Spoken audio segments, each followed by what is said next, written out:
the visual impact is somewhat soft. It would help if the applicant could provide pictures of the landscaping on the adjacent sites so that the board can make an informed decision. That's it. Mr. Fitzgerald. Mr. Chairman, I have a report dated February 15th. I'm just trying to get it to where I can read it. Bear with me. I'll read one paragraph. I can offer no engineering argument in support of the application. For ordinance, the fence should be separated from the wall faced by 10 feet. There is, however, room to move the fence inside the property by 5 feet. Therefore, applicant should either propose moving the fence into the property as far as possible and developing a landscape plan for the outside of the fence that the board can accept, or replacing the fence with a 4-foot tall fence that would be conforming. Pool code allows a 4-foot fence. In the first case, it does not appear that the matter should be heard at this time. In the latter case, there's no apparent reason for the board to grant a variance. Note that the 8-foot combination faces other properties. It doesn't face internal to this property. It faces the outside toward the property to the south, to the rear. Thank you. Mr. Esses, is Mr. Schomer going to testify, or are you? He may testify. You could swear him in. Okay. Mr. Schomer, could you please unmute your microphone? It's unmuted. Can you hear me? I can. Doesn't. Oh, okay. Oh, you're on twice. I'm sorry. Yeah, I don't know. I don't know what I did. Okay. Do you swear or affirm to tell the whole truth and nothing but the truth? I do. Please state your name and address. Jesse Schalmer, 9 Burger Avenue, Oakhurst, New Jersey, 07755. Okay. Mr. Esses, would you like to tell us what's going on, or Mr. Schomer? Sure, I can start. I think in order to, it'll be instructive to show pictures, especially as requested by the experts. Amy, how do I share the screen? I do have some pictures of the site, which I think will be instructive. I'm going to make you the presenter. Please forgive me because I'm not very good at this. So just press, I think, Thing on your screen. just press share. Okay. I don't know what I did, but okay, let's see if that works. I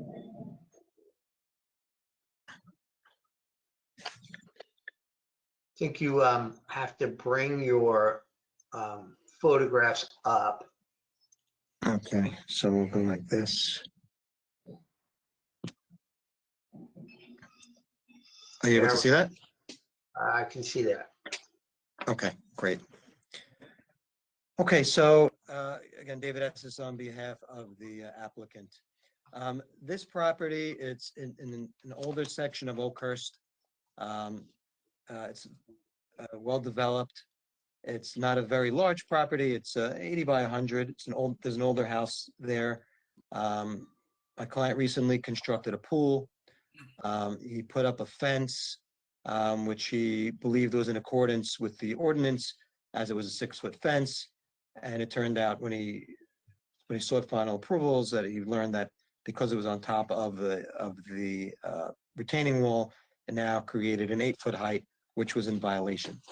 So I want to show the board a picture of. David, can we label this as A1? Yes. And can you describe it? So and I don't know, Amy, how do we can you copy this, Amy, or we can submit it tomorrow, or what? I've emailed these pictures just a few minutes ago, all to Amy. So Perfect. This, make it Amy, easier. we'll get it in the file somehow. This is A1, and this is the rear of the property facing which direction? This is the rear of the property. This is facing towards the house. So if you're standing on the neighbor's house right behind the subject, looking at the back of my client's house, this is the fence that you see. That's A1. Okay. So you have a retaining wall that's approximately 2 feet in height, with again a fence that's 6 feet in height. So you can see How far is the fence from the retaining wall? the fence from the retaining, it's approximately, it's pretty much on it. It's approximately, I would say, 1 foot. I don't think we have the measurement. So, You can see from the picture, it sets right up against the retaining wall. but the fence from ground to top is 6 feet. The fence from the ground to the top is 6 feet. Right, but then you have to count the addition. I understand. Okay. Once you count the additional 2 feet of the retaining wall, now it's in violation, as it's 8 feet. And I think we could also look at. I have a question. Why is there a retaining wall there when the property to the rear and the property to the right are lower? If I could pull this back up, let me pull up the picture. 6. This might help answer your question. If you can mark this in as number 2. A2. You're now looking along the fence, Right? which is the inside of the property. This is the fence that goes up against the back of the, between that and the neighbor behind. So before we had one view, now we have the opposite view. But that doesn't answer my question. Question I is, can, I can answer the question if you like. well, Yeah. no, wait. Well, Because I'm going to ask this question to Mr. Fitzgerald. It seems that the properties surrounding it are lower, okay? Was this property built up to go to the wall, Mr. Fitzgerald? Yes, Mr. Chairman, that's correct. I think as Mr. Higgins pointed out, the wall seems to have been there for a while, but yes, this property has been Okay. built And up. okay, so my question is, Mr. Fitzgerald, where does the water go when it rains? Well, it seems to largely stay on this property. We don't have a complete topographic map, and it's a little tough to tell. But for the most part, it stays on this property, or probably heads somewhat onto other properties. But again, because the property is built up, it would have been probably other properties anyway. In other words, it was raised in the back to make a level area so you could put a pool or whatever you wanted to put in your backyard at whatever time it was raised up. Okay. Okay. All right, that's okay.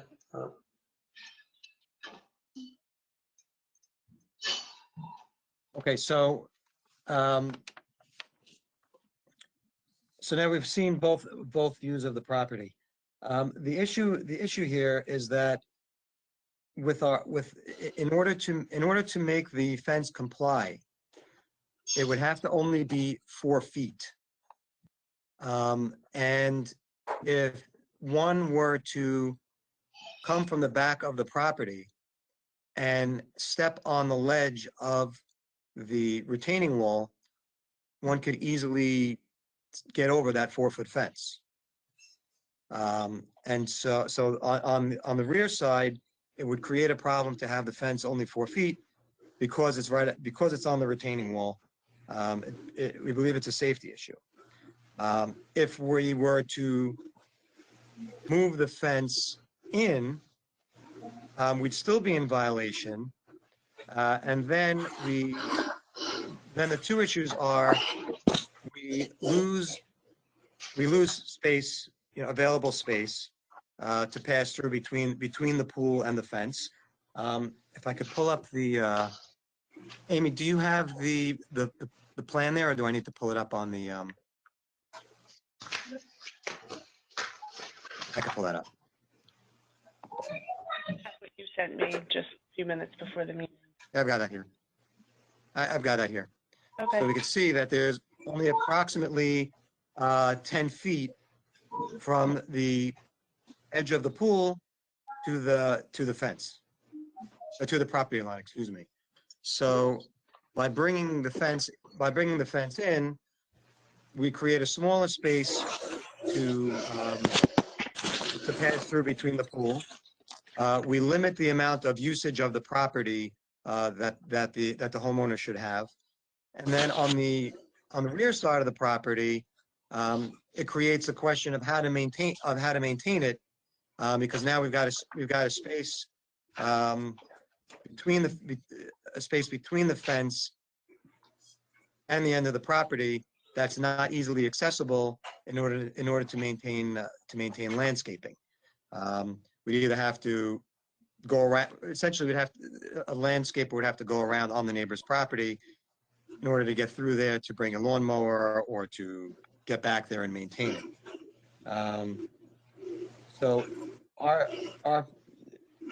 although this was not done in order to violate the ordinance, it was done inadvertently.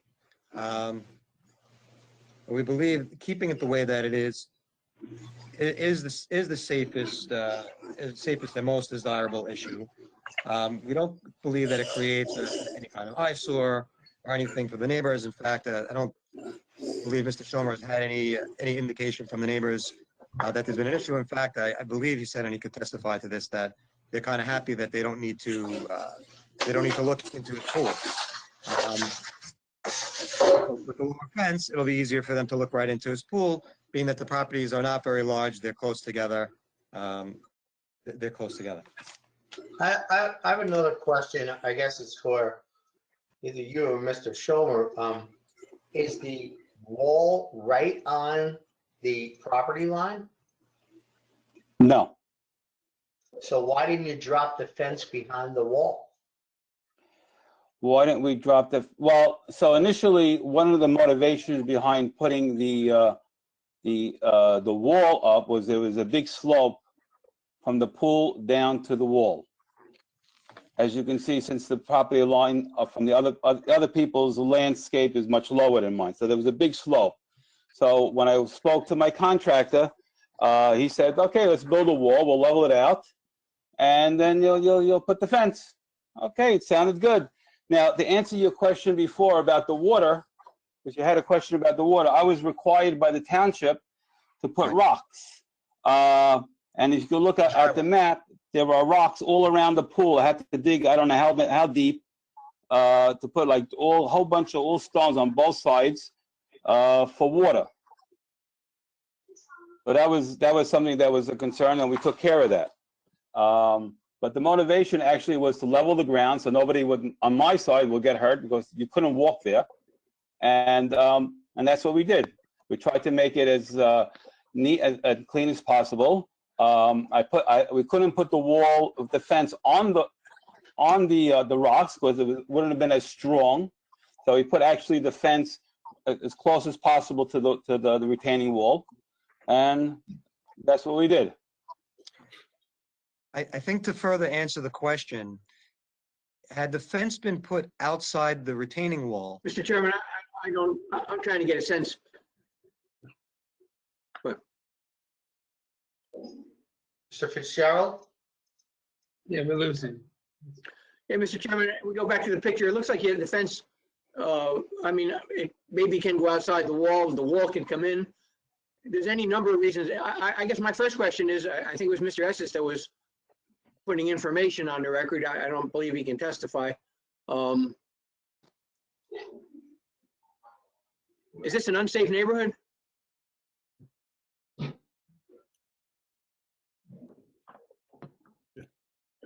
think so. It's over. This is Jim, just piping it up. I was going to ask the same question, basically. I'm trying to understand why a 4-foot high fence is a safety issue. Right. Because I guess it's easier to get over than a 6-foot fence, apparently. But the pool code says it's okay. So unless it's a safety issue in the neighborhood, I don't see that. That's why I'm asking the question. Well, and I think Mr. Schomer can answer this. I could put some information. Again, I'm not testifying. But the thought was, being that there's a pool there, I don't believe that it's an unsafe neighborhood. But being there's a pool there, there was a question of whether or not somebody could easily get over that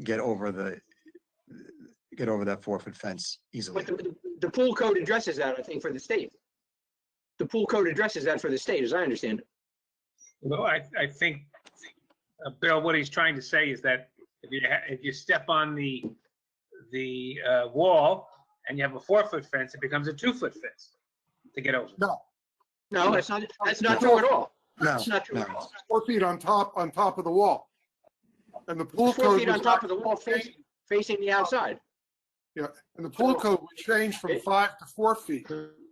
So clearly, it's not an unsafe situation. It's 4 feet no matter where you step on the wall. That's true.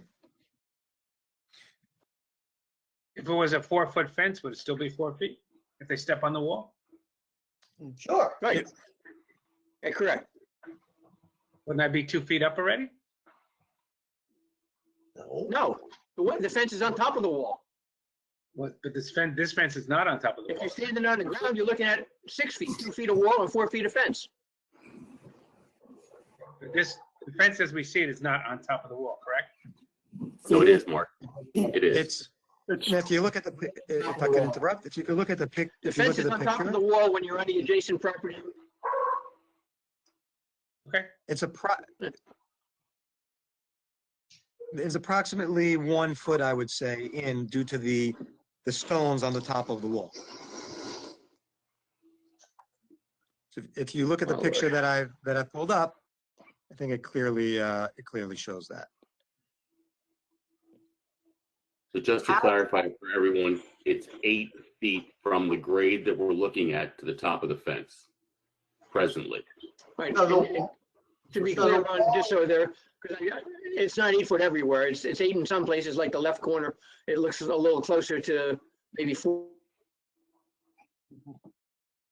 inches, 13 Okay. inches to the right, because the grade changes on the other property against the wall.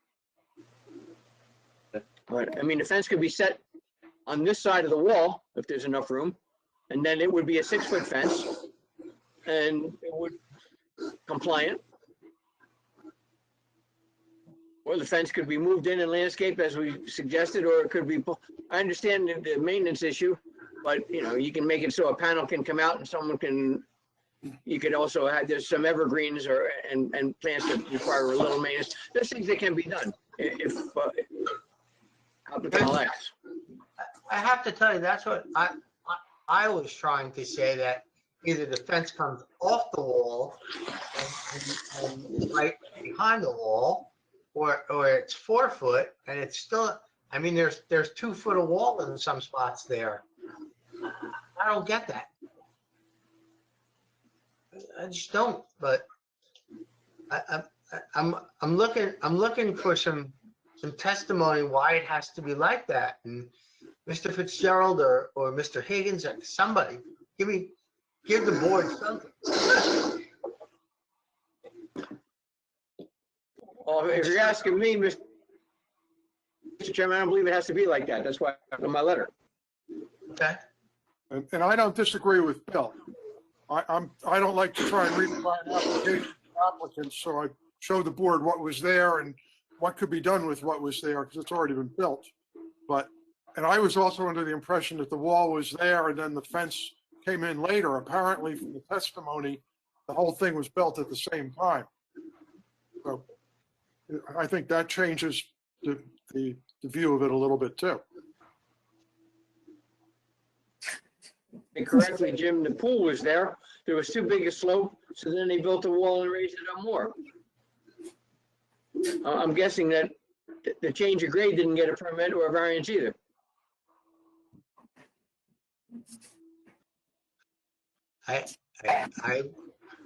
I'm really, I'm gonna go to my board on this, but I have to tell you that I have a hard time thinking the fence shouldn't be either behind the wall or the fence should be 4 foot. It's just my opinion, but do any other board members have anything to say? I have a question. This is Manel. I see there's like weeds or grass kind of poking up from the wall. How would this be maintained? I can't imagine that it would be easy. I can see it in the picture very clearly on the bottom. White wall of the white fence. There is a small amount of space. It's just, the fence is just up against the stone.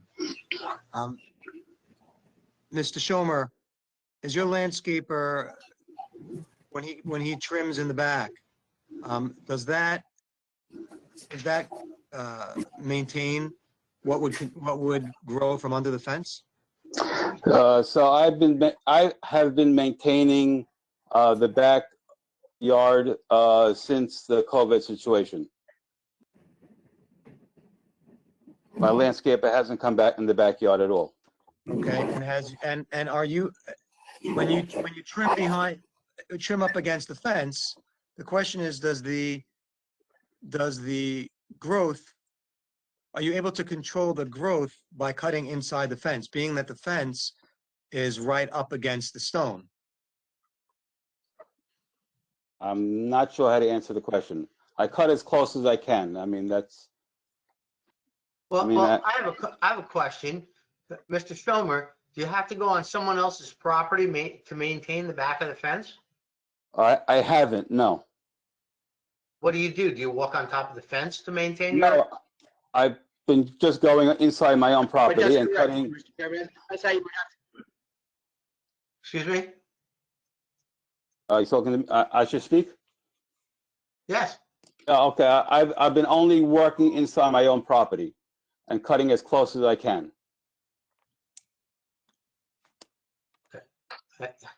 And I guess with that, there's apparently not been really any growth. It's only limited to what you can see. So I think Mr. Malta. Yeah, so I just want to, put my thoughts out there since the chair has also, to my recollection, most of the time when we have this kind of situation, we require some kind of landscaping or something to soften the look of that tall and very long fence. Can't do that the way this is set up. I appreciate the fact that it doesn't appear that there's any objectors, and perhaps the current neighbors don't have a problem, but one of my concerns is not just the neighbors are today, but any variance that's granted is granted on into the future, and there may be different owners of property owners on both sides of that fence at some point, and to me, it's not fair to burden whatever those future owners might be with big blank wall that's not conforming, particularly in a situation where, from the testimony I've heard so far, it can be greatly ameliorated and maybe even, the way it sounds, be made conforming without total really burden to the property. So those are my thoughts so far. I'd like to hear from some other board members, but I'm thinking there's three different scenarios here. Either the fence moves in, okay, so that it can be landscaped on the outside. The fence goes to 4 feet, or the fence comes outside the wall and comes down, and the wall's on the inside of the fence. That's the problems. I'd like to hear the other board members. Chairman, I have a couple of questions. One for our experts, and I apologize if you covered this, but how far would it have to go in? And to the applicant, I'm not actually suggesting this happen because on the other picture, it doesn't look like you have the room, but how far does it have to go away from the edge of the wall so that you start counting the 6-foot fence as 6 feet and you're not adding the 2 feet? 10 feet, John. Oh, 10 feet. That's the 10-foot magic number? Okay. 10 feet. That's crazy. So there's not really any space. Yeah, There's yeah. not really no, any you can't space do to that. make it. Yeah, 10 foot is the ordinance, face a wall to face a fence. Yeah. So as I'm looking at these pictures, this picture you have up right now, that's from the folks right behind you, right? Right. And then as we look at it, you've got the top line of the fence going to the left. You hit that corner. Does the fence then continue the same height towards the street? Yes, with the gradings, I don't know if I may have a picture of that. Let's see. Yes. The grading, I'm just asking, is the top line level? the top line is level. If you want to, I see. you see Okay. that? Okay, so if you Yeah. want to enter this as A3,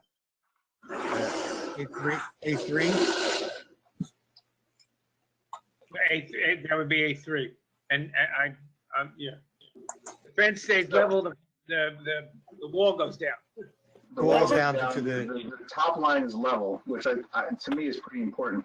If we go back to the other picture, if you I could. mean, when you look at that, and I didn't even see that, and you ask the question, where's the water going? There's where it's going. It's going in the stone and out the pipe onto the neighbor's property. That's it. Yeah, it's going on. How can you drain the water onto a neighbor's property? You can't do that. Bill Fitzgerald, back me up here. All right, well, I didn't see that part when I was out there. Like I said, I was looking to try to alleviate the variance or at least mitigate it and try to keep the fence the same height and just move it. But now that we have a picture, it's pretty obvious where the water's going.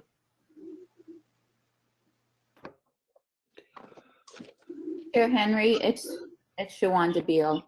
Just so Yes. then, question, Mr. Fitzgerald, so then on the report, you gave like 2 options. So now there really is only the one option, which would be to replace it with the Well- 4 foot, correct? Well, no, Shawanda, now there's another option that Mr. Fitzgerald has to become involved in, and Mr. Higgins, because there's a drain that drains, that points to the property to the, I don't know which direction, but that drain, if water comes out of there, is draining I believe that's to the west. to the west on someone else's property, and that can't happen. So now there's a third option because you can't drain the water onto somebody else's property.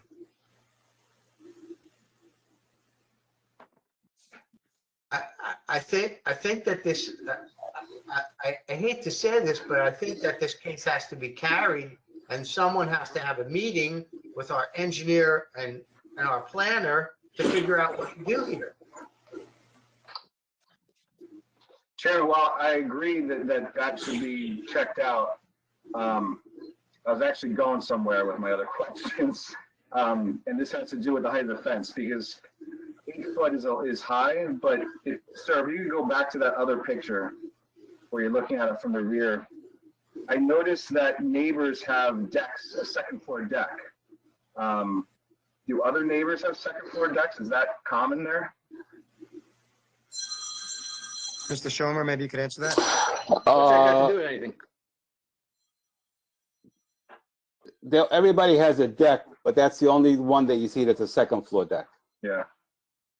I mean, to me, Chairman, that does put the height of the fence.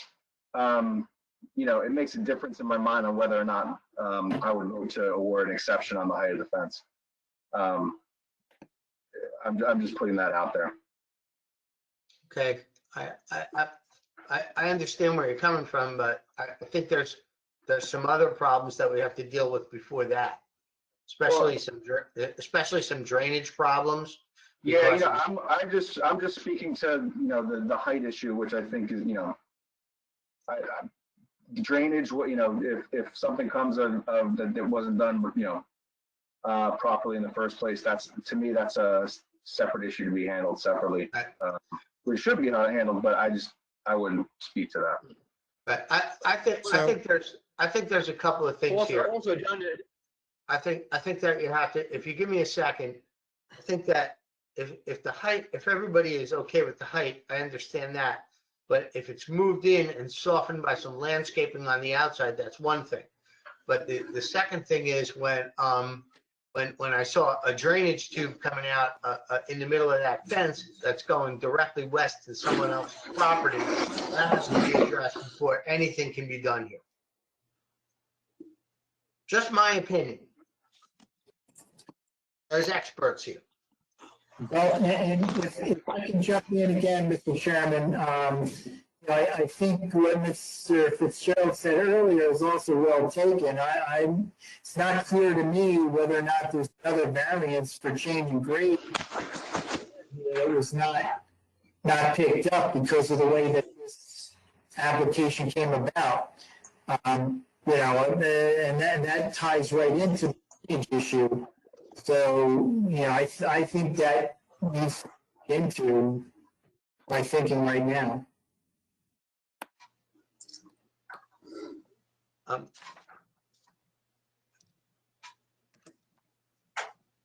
Mr. Shelmer and Yes. Mr.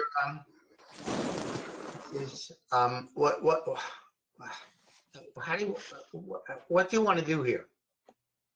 I think at this point, it makes sense to carry it, and I'll confer further with Mr. Schomer. We can certainly meet with the professionals to get clarity on the questions of the drainage. It seems to be And the that. fence location? And the fence location. Okay. I mean, okay. I would think that would be the best thing, because I would hate to try and take a vote on something like this tonight. Board members, any other board members have anything to say about this?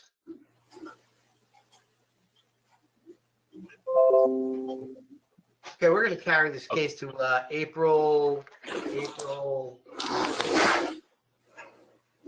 Please, somebody tell me. April 15th. April 16th. 15th. 1-5. 1-5. Mr. Do we Chairman, need any further notice? Yeah, Henry, it's 1-5. Oh, it's 1-5. All right, we're going to carry this case to April 15th. okay, and Mr. Chairman, Yes. first of all, I want this to be noted that it was found as the as-built after the pool was constructed, and that the applicant will have to put an escrow of $500 up for the technical review meeting for our professionals. Okay. and the professionals, you think you can meet with him before the 15th? It's a short month. We will do our best. How's that? Okay, that's up to, all right, so we're going to carry this to the meeting of April 15, 2021, 7:30 PM. No further notice is required. And Mr. Estes, you're granting the board an extension of time in which to act? Yes. And we'll have a form sent to him tomorrow to sign, Amy, for the extension? Yes. We'll send it over to you upstairs. Thank you. Thank you. Okay, thank you. That brings us to case number 3, Jeffrey Barnes, block 33.13, lot 3, 8 Klein Street, Oakhurst, R4. This is an application to install a 6-foot fence within a front yard setback on a corner. Applicant also seeking variances for variance approval for a patio in existence when he purchased the property constructed in the rear yard setback. Mr. Barnes, are you here? Yes, I'm here. Barnes, Amy, please mark the packet. Okay. Mr. Barnes, please raise your right hand. You swear to tell the truth, the whole truth, and nothing but the truth? Yes, I do. Okay, Mr. Barnes, we're going to hear you first and then the professionals. Tell us what you're doing. Well, first with the patio, I'm requesting just to leave it the way it is. The patio was there when I bought the house, so I had no clue we're in a violation of being within the distance. What I'm trying to do is recently I just got a permit and I had a 6-foot privacy fence put up along my back of my property. I have an irregular shaped property. I live on the corner of Klein Street and Garrity. So the way my house is kind of angled on a kind of weird angle. So what I'm trying to do is, and there was already a fence up in the front part of the house, which I would like to just extend out about one panel. So it'd just be extending 8 feet. But that puts me closer than the 30-foot from the corner of Garrity. It puts me around, I think, 20 feet.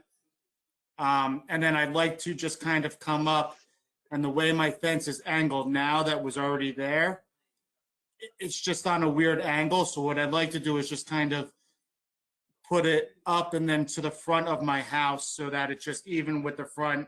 So it looks like it's going right to the front of my house. So it puts me, my setbacks a little bit off on what I'm looking, what I'm looking to do to try to make it even with the house. It puts my setbacks on the corner lot from Garrity. The way I'm looking at it, I have 2 trees there, and right now in that spot that I guess have been there for a long time, it wouldn't obstruct any view coming off Garrity on Klein Street. And now there's also a stop sign on Garrity so that a car has to stop and make the turn onto Klein Street. So it doesn't affect anything with the view. It's only coming out a few more feet than what it was. And that's pretty much all I'm trying to do. I'm just trying to extend the yard and kind of make it with a 6-foot privacy fence there. It's also a busy corner. When I bought the house, I didn't realize how busy it was, but it's the entranceway into the neighborhood here, and it's just a busy corner here. And I have my kids playing in the yard, and I have a dog. So it's just a busy corner there. So I was trying to get the privacy fence up, and I had no problem in the engineer's report. I had no problem putting shrubs. There are shrubs in front of the fence the way it is right now. And I, continue to do something to, as he said, to soften the look of it a little bit. And I have no problem planting those shrubs, to get this, to put the fence up. I think that's basically all I'm looking for. I don't know if there's any other questions or anything else.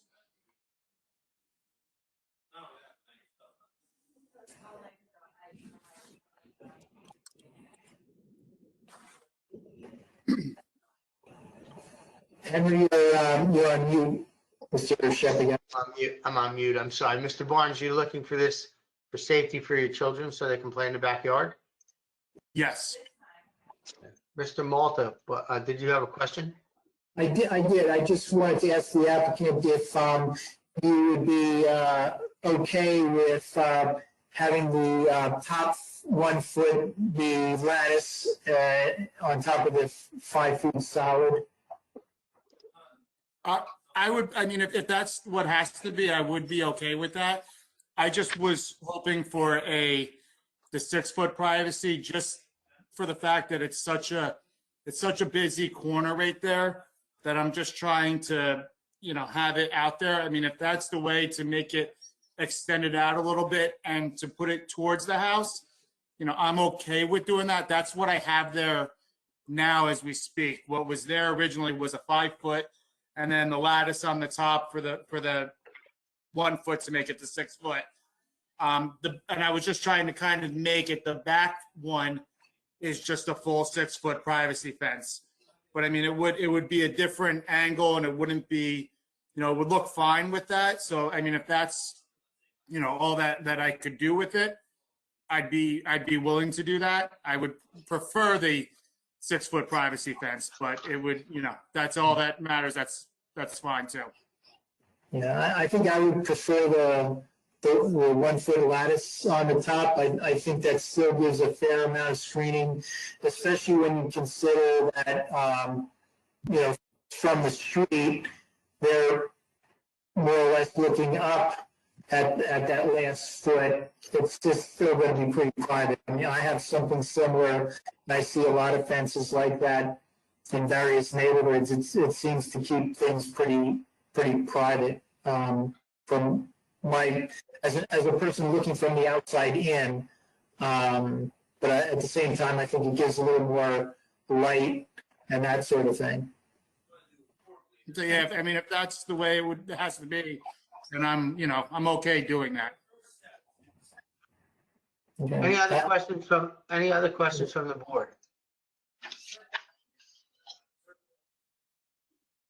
Okay, so, Mr. Higgins, do you have a report? Yes, I do. I'm not going to read it. Basically, I don't have a big problem with the application as presented. I would prefer to see the lattice on the top to match the other fence. I think that would look more attractive. The issue of the patio, it's Oh, wait, been there and you want- for quite some time. I'm sorry, Jim, you also want landscaping, right? Yeah, the landscaping also, yes, that's correct. Does the applicant agree to that? You got 5 shrubs or evergreens? Yeah, to soften it up more. Yeah, as long as I can push it out, I'm willing to do anything to be able to even it up and make it a little bit bigger in that side yard for my thing. Go out the extra panel. I'm willing to do whatever it takes in the yard to soften it up. Thank you. I'm sorry, Jim. Yeah, Mr. and the issue with the Fitzgerald, patio, that's been there. The patio's been there for quite some time. It's 6 feet from the property line, 10 feet's required. I don't see that as a problem. I'd suggest that the board grant a variance for that if you're so inclined, because otherwise, if something happens with that patio, he wants to replace it, he's going to have to come back to the board to get a variance in the future. The same thing, there's a detached garage on the site that's been there for quite some time. It requires a 10-foot side yard setback. It's set back 5.9 feet rather, and it requires a 30-foot rear yard setback, and it's set back 5 feet. Again, it's been there for quite some time. I don't see where, if it had to be replaced, where it could be put on the site in a conforming location. So the board may want to consider granting variances for those 2 structures so that in the future, if the applicant has to replace one or the other, he doesn't have to come back to the board and burden the board with another application. Sounds Otherwise, reasonable, Mr. Higgins. Mr. Barnes, how long have you owned the house? 4 years. I moved in 4 years ago. And you haven't changed the garage or the deck or the patio in the back, correct? No, that was here when I moved in. The garage is super old, so it's been there as long as I've been here. I haven't touched anything with it. Okay. Mr. Fitzgerald, do you have any engineering on this? Well, I had a report, Mr. Chairman, but I won't even give you the data. It's in the packet. I just suggested that he put some landscaping to soften the outside, happy with it. Okay. And he Any agreed other to it on the record at least 4 times, so I think we're good. Any other questions from the board members? Any questions from the public? Motion to close the public hearing? Worrell makes a motion, close the public hearing. Malta, second. Okay. Amy, please call the roll. Mr. Fuller, Yes. Mr. Malta, Yes. Mr. Manel, Yes. Mr. Worrell, Yes. Mrs. Beal, Yes. Mr. Ashkenazi, Yes. Chairman Chepiga. Yes. Mr. Steinberg, we're gonna vote on 3 variances. Yeah, that's what it sounds like. One is the fence with the conditions of that the top be lattice and that he provide landscaping and an informal planting plan, I'm sure, to the board planner to review. That's the first variance. The second 2 variances is one for the existing patio and one for the existing detached garage with rear yard setback to the patio and side and rear for the garage. Okay. I so move. I'll second. Okay. Amy, please call the roll. Mr. Fuller, Yes. Mr. Malta, Yes. Mr. Manel, Yes. Mr. Worrell, Yes. Beal, Yes. Ashkenazi? Yes. Chairman Shepherd? Yes. Thank you, Mr. Barnes. Okay, thank you very much. Have a great night. Next case is case number 4, Andrew and Darlene Childs, block 124, lot 3, 1304 Sunset Avenue, Massive Zone R6. This is an application this is a pre-existing non-conforming dwelling which does not meet the requirements, front yard setback, sunset and camp, and is over the maximum permitted building coverage. The application seeks an approval for a one-story rear addition along with a covered rear porch and driveway and demolition of existing detached shared garage. Attorney for the applicant, Mark Kittrick. Good evening. Good evening, Mr. Chairman. Thank you for hearing us this evening. Mark Kittrick from the law firm of King, Kittrick, Jackson, McWeeny, and Wells. Okay. Mr. Kittrick, are Mr. and Mrs. Childs going to testify or just? They will be, yes, they will be testifying. Okay, can we have you both raise your right hand? You swear to tell the truth, the whole truth, and nothing but the truth? We do. We do. Please state your names individually and your address. Okay. Andrew Childs, 1304 Sunset Avenue. And Darlene Childs, 1304 Sunset Avenue. Amy, please mark the packet. Okay. Mr. Kittrick, floor is yours. Thank you, Mr. Chairman. So, Andrew and Darla, as you heard the chairman summarize the application, you're looking to do a renovation to your existing home at 1304 Sunset Avenue. So if you could, Mr. Charles, if you could just give us a little bit of background, when did you purchase the home? We purchased the home about 3 years ago. And you own that home, obviously, with Darla, and also you have a young son that you have there. And it's a 4-bedroom home. My understanding is that it was constructed back in 1921. Is that accurate? Yes. And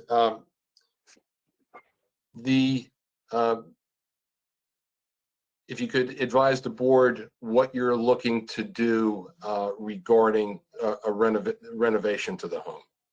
Sure. So the house is 100 years old, and it has a real, historic character in the front of the house. But as you'll see in the photos, the back of the house is a bit of a mess. And there was a lot of additions and things that were added to the house in the back. That because it's a corner lot, it's very visible, and it clearly is not. I think we could say it's not up to the standards of the quality and the character of the neighborhood.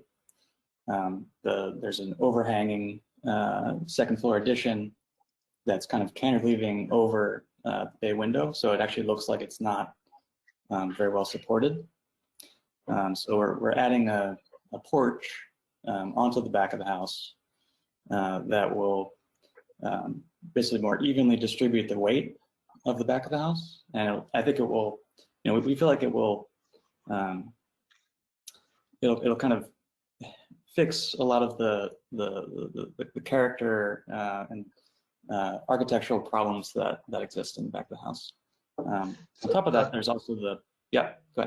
I was just going to ask if Amy, we submitted as part of the application photographs that would depict how the house looks currently.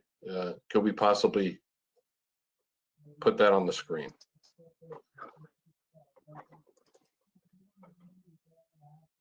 To just give the board an idea of the existing conditions. Do you have those in your possession, Amy?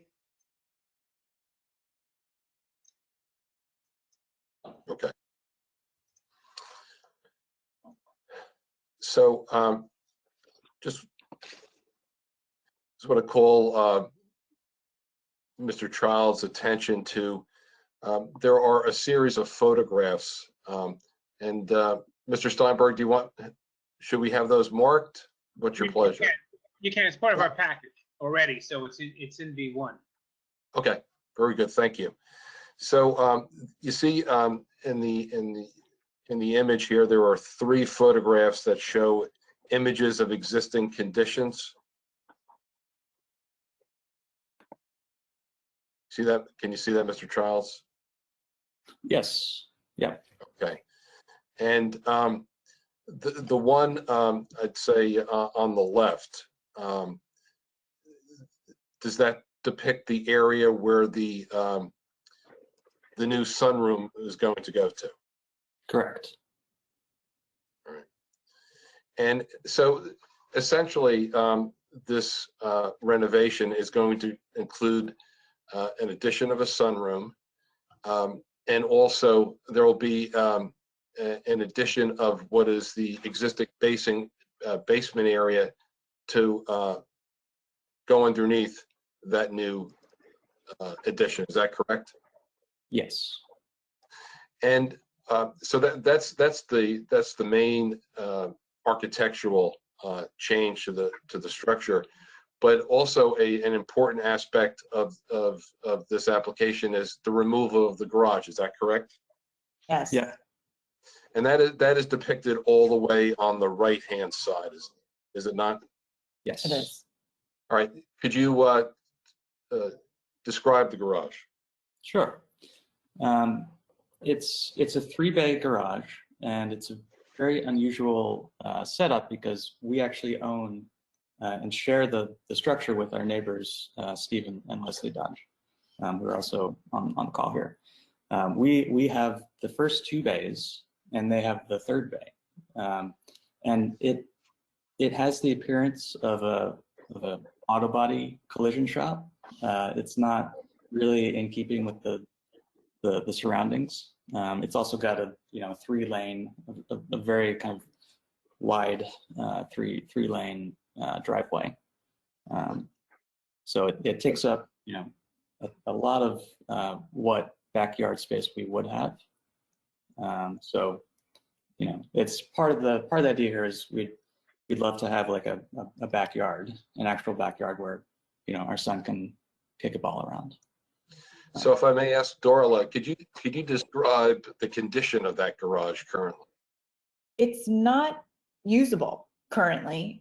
We knew when we bought the house that the entire roof was molded, and that it has, shortly after we bought it, a tree branch fell through the ceiling of the entire roof, and there's a large hole in it. We've never used it. We aren't able to use it for storage even. We certainly wouldn't put a car in it, let alone 2 cars in it. It really just sits there in our yard and serves absolutely no purpose. So once again, the intent is to remove the garage, and your neighbors are in agreement with that removal, and in fact, they have the application coming after you. Yes. Correct. Yep. All right. So And wait, can I ask a question? So two cars of this garage are on one property and 1 car is on the other property? Yes. And we're going to remove the entire 3-car garage? Yes. Yes. Hopefully. yes.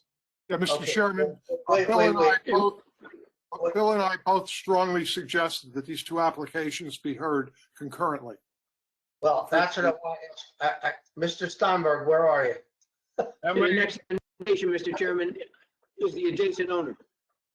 Hey, what? I need some legal, I don't know what to do here because who's Okay, going to well, remove? It's easy.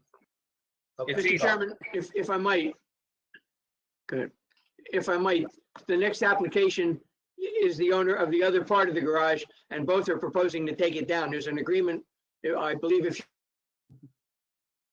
you look at my report, you'll see there's an agreement that's been filed to this garage between his adjacent properties, going back before either one of these parties owned them. It's on file in the county clerk's office, and I, my thinking is if they're both going to tear it down, it's fine, but that's for Mark to call right now. Well, Okay.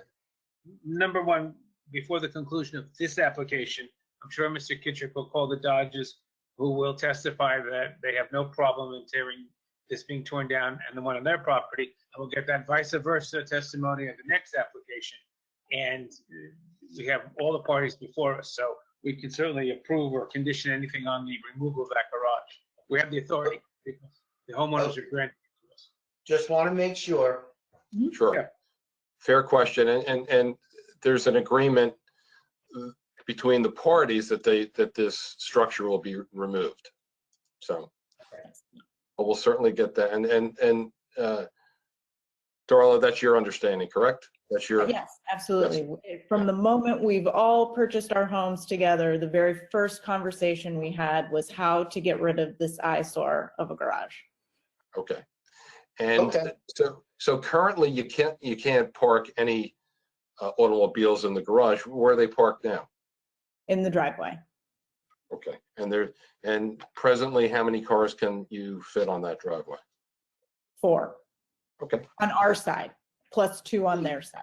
So it's Understood. literally a 6-car driveway between But- our houses. Right, but you have your own driveway and you can park comfortably for 4 vehicles, correct?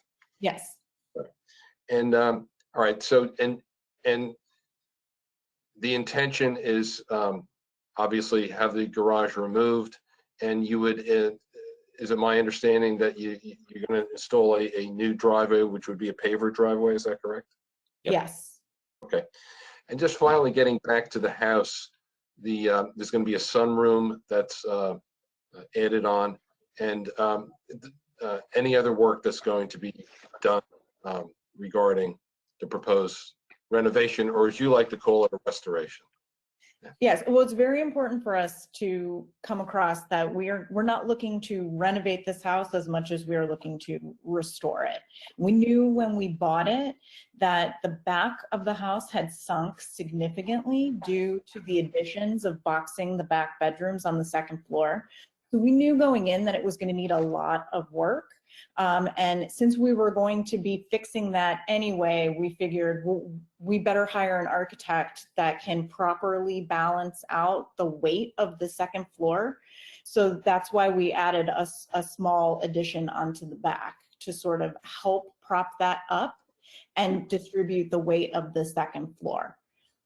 Currently, there is a bathroom on the 1st floor also that is basically unusable because of the slant of the house. So we're really just trying to fix up the property that's there and keep the back of the house looking as if it belongs to the front of the house. Right now, it's just a mishmash of many years of bad decisions. So currently the basement is being compromised because of that addition that was put on a number of years ago. Yes. Very good. Thank you. I don't have any other questions for. Well, before I let my board ask some questions and the professionals go, I have one question. So you take a 3-car garage down that's on 2 different properties. In New Jersey, there's snow, there's rain, there's raking leaves, there's other things. What do you have a plan? If you're going to do this, are you going to need a shed? Or are you going to need something to store some snow blowers, rakes, bicycles, whatever? Yeah, I think at some point a shed makes sense. In the interim, we're thinking about using the basement for that sort of thing. The problem with an additional structure runs into the building coverage problem. And they're adding building coverage now. So they'd have to come back to the board.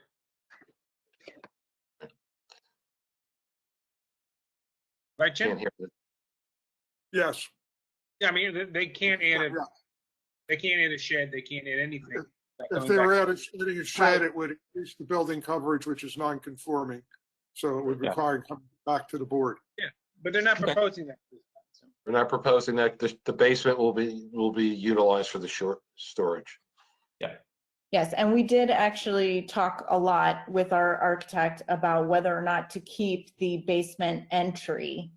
And we did design the addition in order to keep that entry, that second entry into the basement. So we're not getting rid of that. It's just It's sort an of entry to the exterior portion of. Yes, exterior Yep. entry to the basement, which is that first little door that you see sticking out in that photo. We're not, we can't hear the chairman. I think he's, Are you talking, Henry? yeah. Henry, you're mute.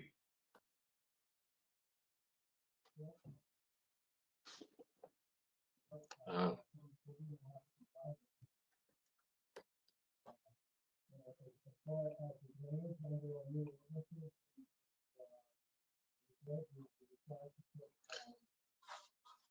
Perhaps it's the speakers. No, I don't hear him. Yeah, there's something wrong with Henry's microphone. I don't know if it looks like he's speaking into it, but I'm not sure it's not coming over. I just texted him.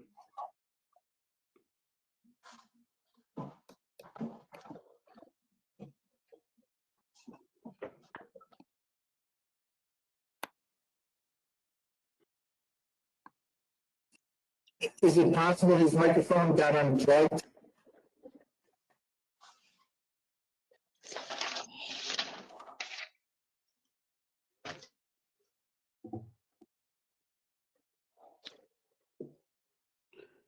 Yeah,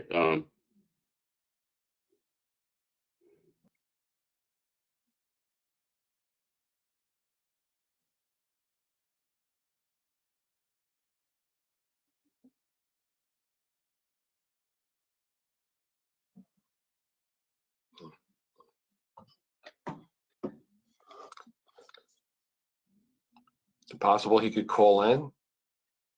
I'm texting with him now to try to resolve the problem. Oh, I gotta get my phone.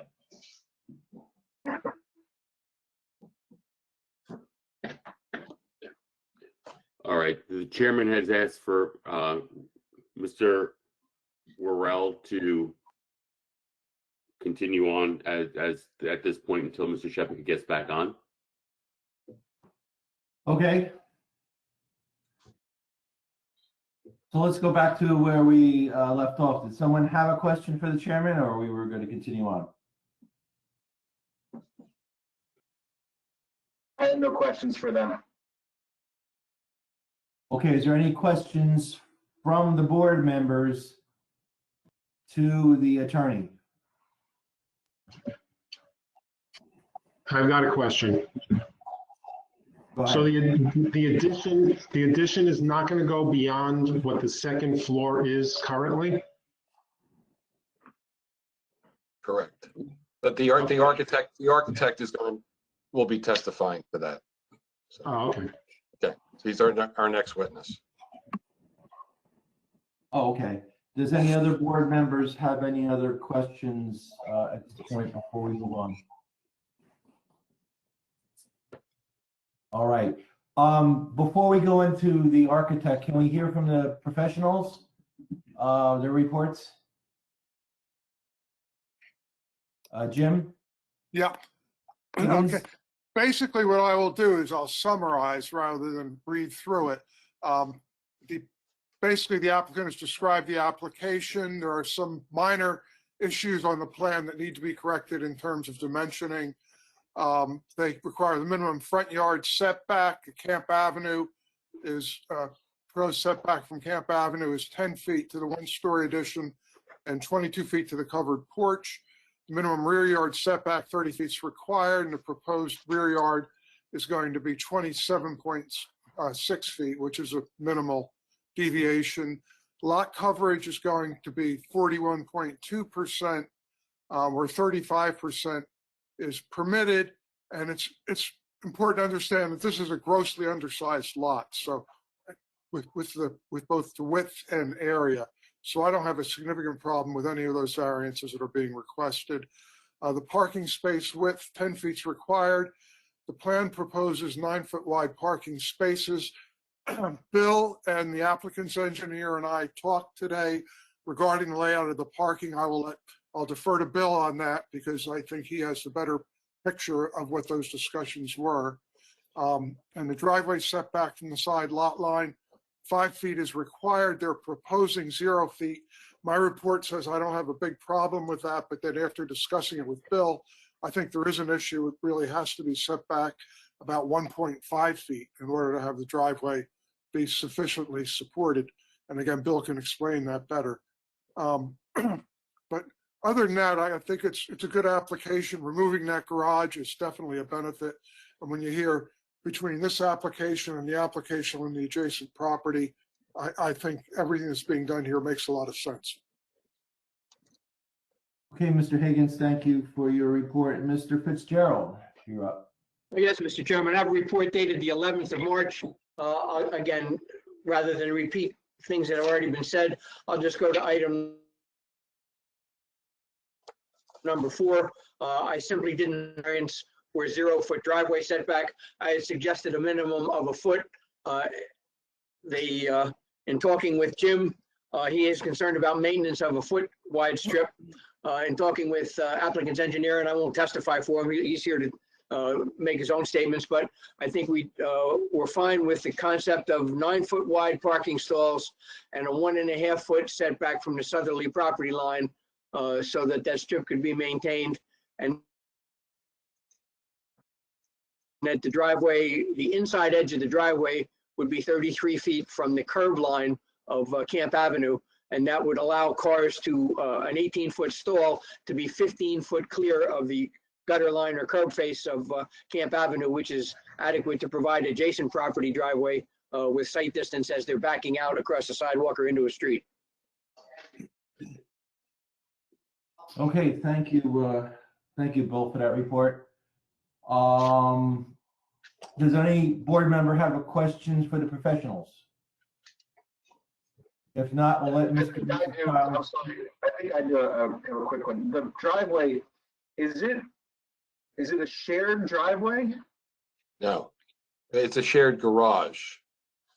Yeah, the driveway now is shared with the garage, and as proposed, it's not going to be shared. The garage is going to be removed. There's going to be space between the 2 driveways, so they will completely be separate. Okay. That's correct. The proposal will not be shared. Correct. Okay. Got it. Thank you.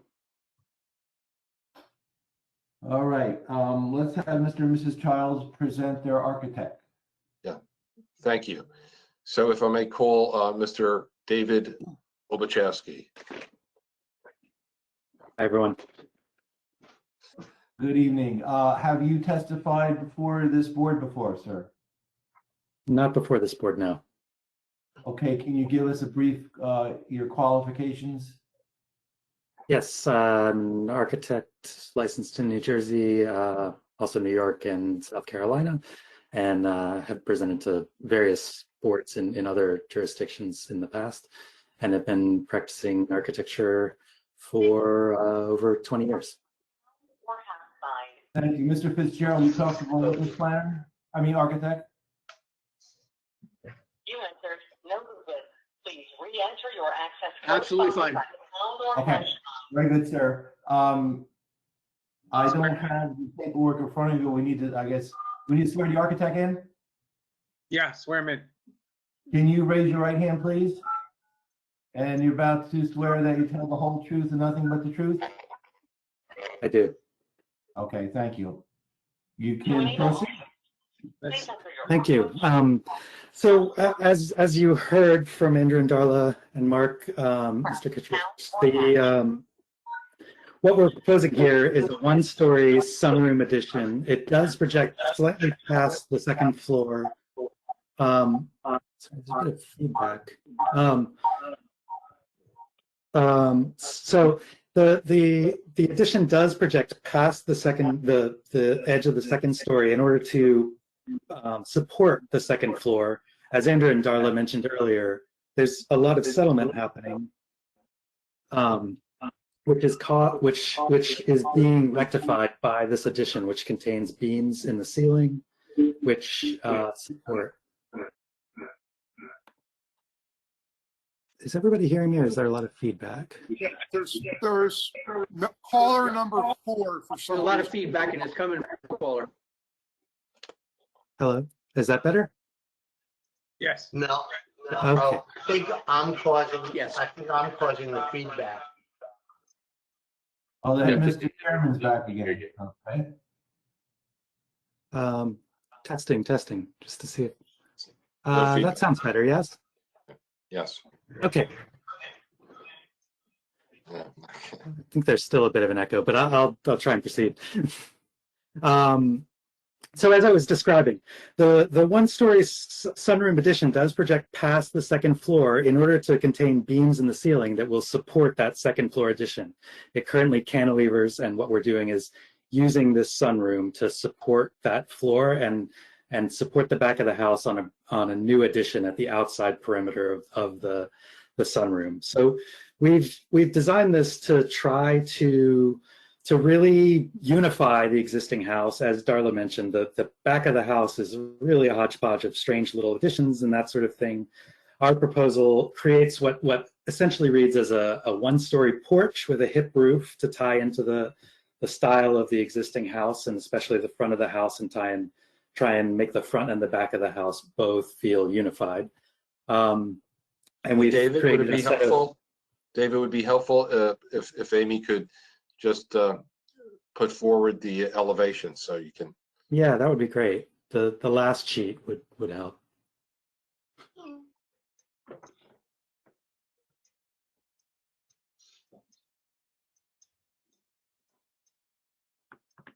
Mr. Kirk, can you hear me? I can. Yes, we can hear now. Okay, I'm Aaron. good. I'll put you back. You're back in charge. No, that's okay. Just continue right now. Shall I share my screen, or Amy, do you have the plans that we submitted? David, could you please share yours instead of putting the onus on Amy? Thank you.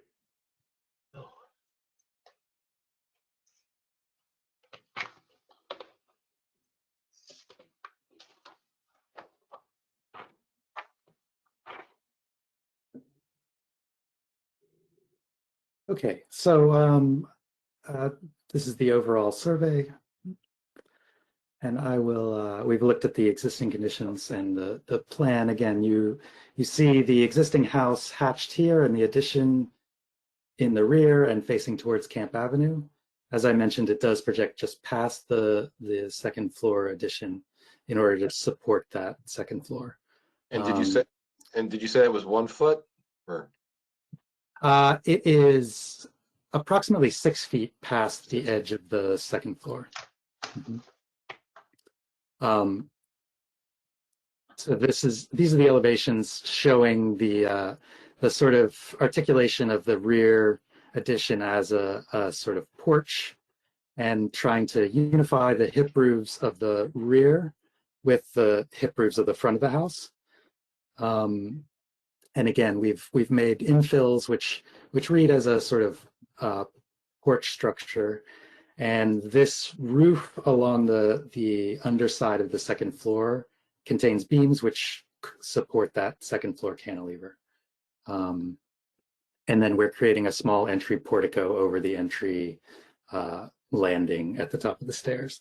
So what we've tried to do here is to design something that really fits with the rhythm and the character of the neighboring structures and the neighborhood, as well as this particular structure, and tries to really fit with the scale of everything around it, and to unify the back of the house and remove all of this sort of strange, incoherent additions that are currently there, as well as obviously to fix this major structural issue that's coming from this cantilevered second floor. And there's an issue with the structural integrity of the basement, correct? Correct. Essentially, the second floor cantilevering out past the wall has caused settlement in both the small additions that serve as entries now, and in the bay window that currently exists on the back of the house. Those are all being pushed down by that second floor addition that's cantilevering out. And so it's causing settlement in the foundations along the back side of the house. So what will be done to the basement area in light of that? So we're proposing a new perimeter foundation all the way around this this addition, and that being on new foundations will be supporting the loads from the upstairs addition, the upstairs cantilevered section. Those will be going through beams within the ceiling of the addition and out to the exterior new foundation wall around the perimeter. So we're essentially removing those loads from those interior walls. So would it be fair to say that the design that you've created is going to make not only the home more aesthetically pleasing, but is also going to make a repair to the home that is needed and would have to be tackled somewhere in the future, even if this proposal wasn't being made this evening? Exactly. And given the nature of the existing lot and the size of it and the setbacks, it would really be impossible to do any sort of new foundations or structural work without a zoning variance being required, because the existing house is much larger than the setbacks allow already. And as part of this proposal, the garage is being removed. Is that correct? Correct. Mm-hmm. And how is that going to improve the overall look of the property? Well, I think, again, what it does is create a much more coherent kind of rear yard. This new addition and sunroom porch flows really naturally into what will become a backyard, as opposed to a sort of crowded yard with a large garage filling up half of it.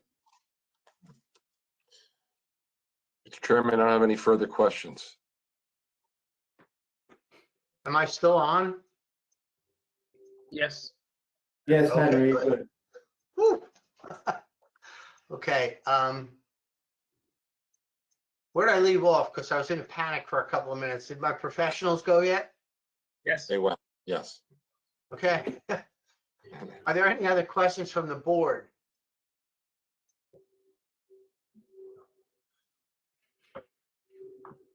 Are there any questions from the public here?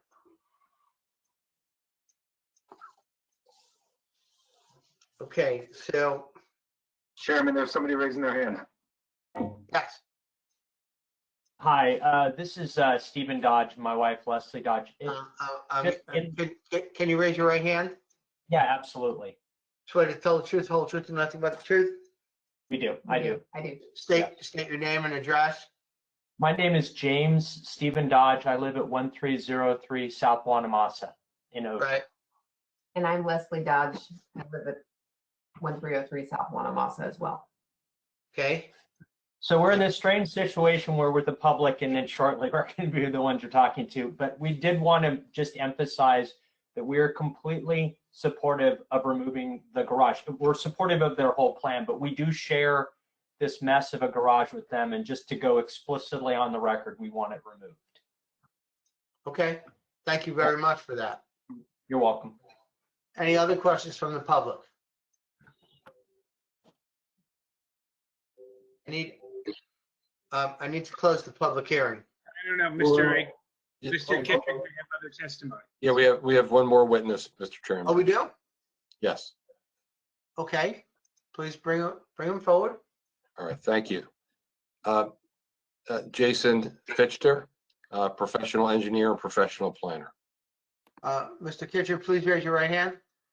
Swear to tell the truth, whole truth, and nothing but the truth. I do. Have you testified before this board before? I've been in Ocean Township. Honestly, I can't remember which board it was, but Can you just give us some of your credentials, please? Yep, I have a degree in civil engineering from Lehigh University. I'm a co-founder of Insight Engineering back in 2003. I'm a licensed professional engineer and professional planner in the state of New Jersey. And I've been accepted by somewhere around 80 or 90 boards. That's good. That's good enough. Thank you. And I apologize for my voice. I got a half a voice, but we're good to go. Okay. All right, Mr. Fisher, have you had the opportunity to review the application and the plans that have been presented? I have. Right. And Mr. Chairman, I offer Mr. Fisher as an expert both in engineering and in planning. So, Okay. Mr. Fisher, could you briefly describe, from your perspective, the application? Sure. So mainly from a planning perspective, I'll give you a summary of what I see. This property is in the R6 high density single family residential zone. The lot size requirement for the zone is 5,000 square feet, except that corner lots are required to be twice that at 10,000 square feet. Existing property that's part of this application is a corner lot that's only 4,415 square feet. The surrounding area is fully developed as a residential neighborhood, and there's that existing detached garage and driveway which straddle the property line with adjacent lot 1 to our south. That's the Dodges that are adjacent. And a key aspect to this application, as you've heard, is the removal of that driveway and detached garage. So what the applicant is seeking approval for is to construct that 1-story addition in the rear that the architect just walked us through. So in terms of variances, what we require, obviously we have a front yard setback to Sunset Avenue. That's an existing non-conforming condition where 30 feet is required, and 12.7 feet exists with no changes, and that's clearly a hardship condition. We then have 4 variances that I would consider hardships because of the undersized nature of the lot.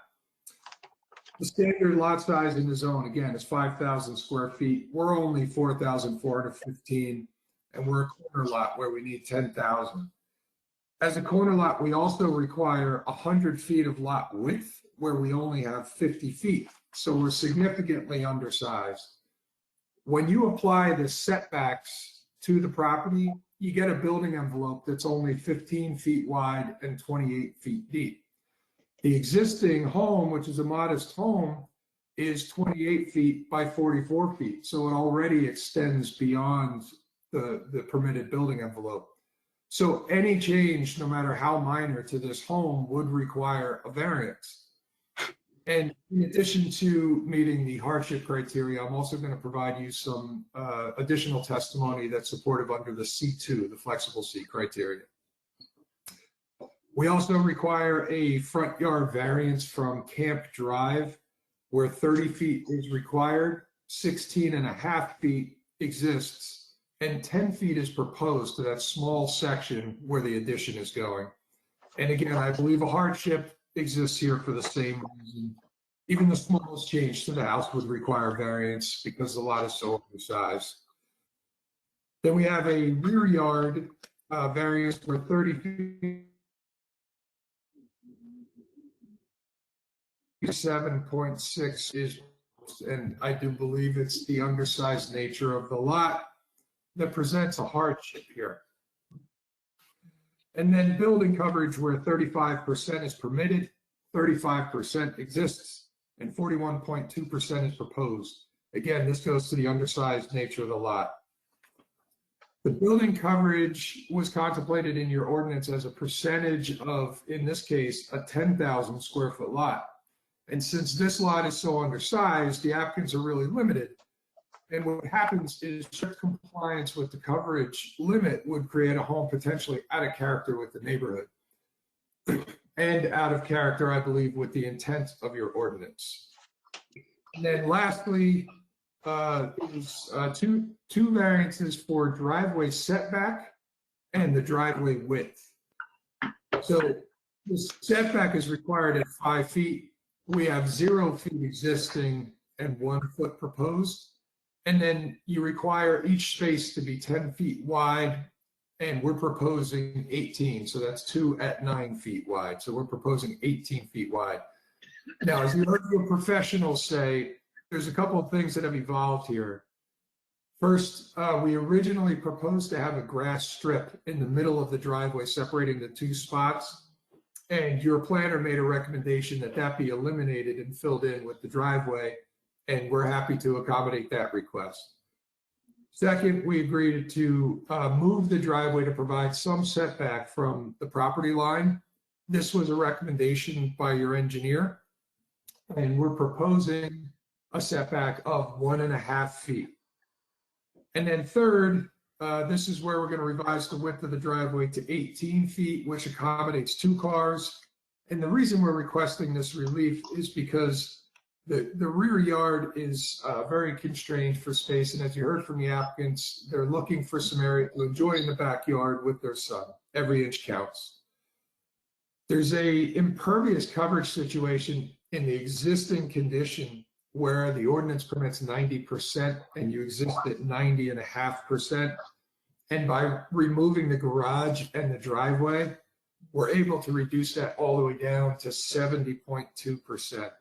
We've eliminated 672 square feet, which is about 20.2% of the building area.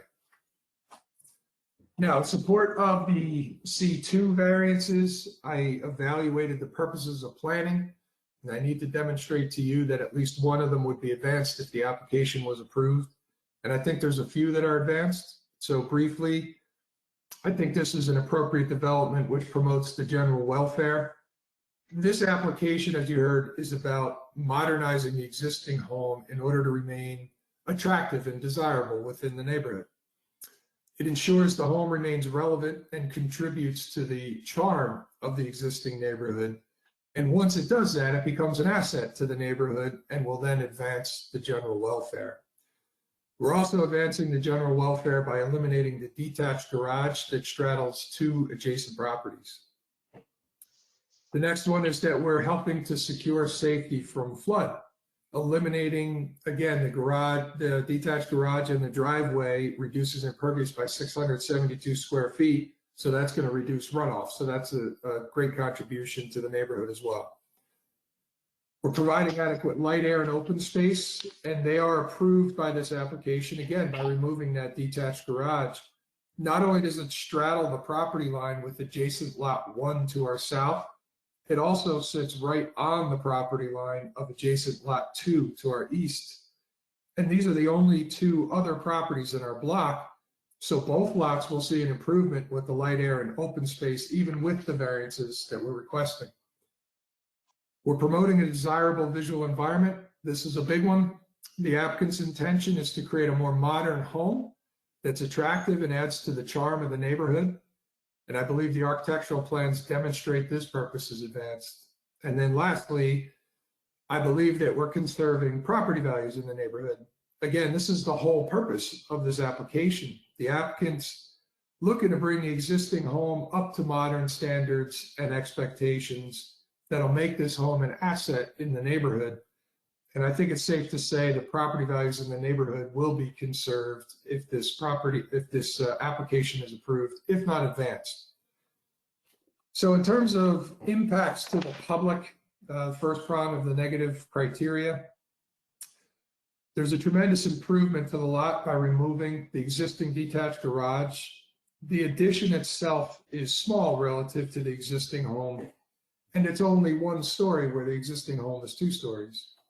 The applicant made every effort to maintain appropriate setbacks, and considering this is a small neighborhood with limited traffic, there won't be much visibility to the public other than the immediate neighbors who, as we just established, will be realizing a nice benefit by these improvements.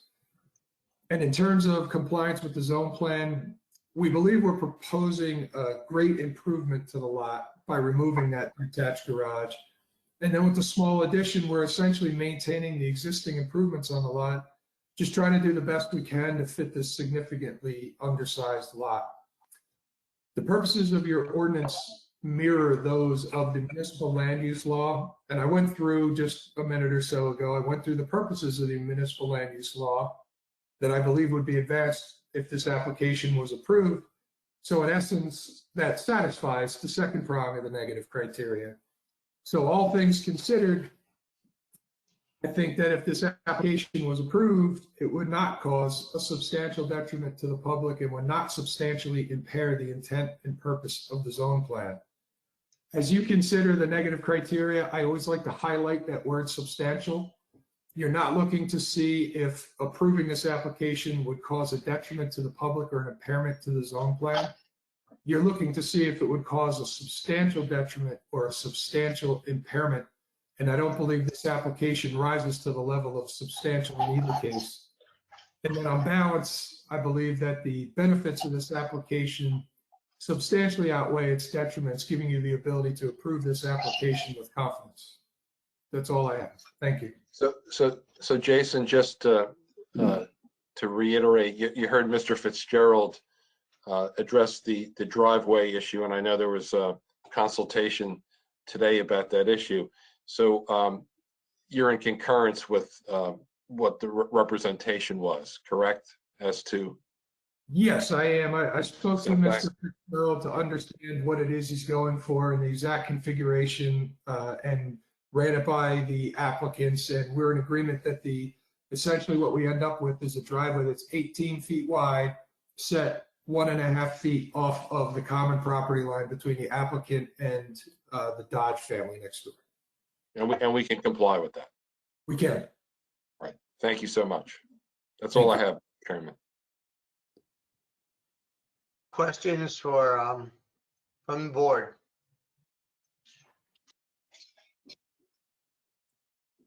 Any questions from the public? Okay. Can I have a motion to close the public hearing? Worrell makes a motion to close the public hearing. Malta second. Amy, please call the roll. Mr. Fuller, Yes. Mr. Malta, Yes. Mr. Manel, Yes. Mr. Worrell, Yes. Mrs. Beal, Yes. Mr. Ashkenazi, Yes. Chairman Shepherd. Yes. Action, sorry, action on this case. I move for resolution with the conditions that have been set forth on the record. And then those conditions would be to move the setback for the driveway to 1.5 feet. The driveway will be 18 feet wide, and it will not have the grass strip. Correct. I need a second. Also, Mark, the driveway would extend, What'd you say, Bill? the driveway would extend into the site 33 feet from the face of the Camp Avenue curb.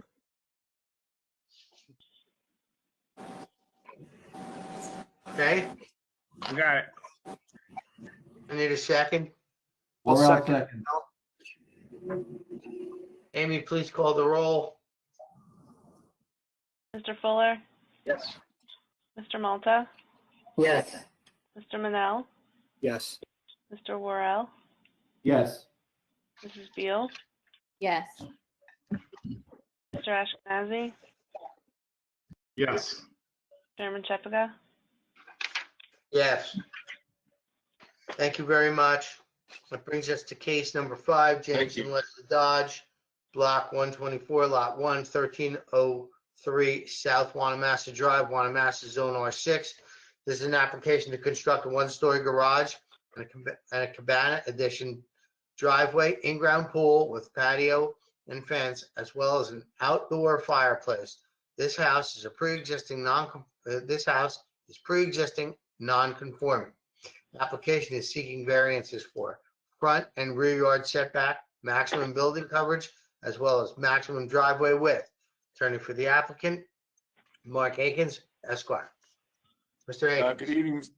Good evening, Mr. Chairman, board members. Mark Akins on behalf of the applicants, Stephen and Leslie Dodge. This is the companion case. Just one second, Mr. Akins. Amy, please mark the packet in. Okay. Thank you. Mr. Akins, continue. Thank you. My apologies. Ladies and gentlemen, this is the companion case to the case just presented by Mr. Kittrick on behalf of the neighbors, Mr. and Mrs. Childs.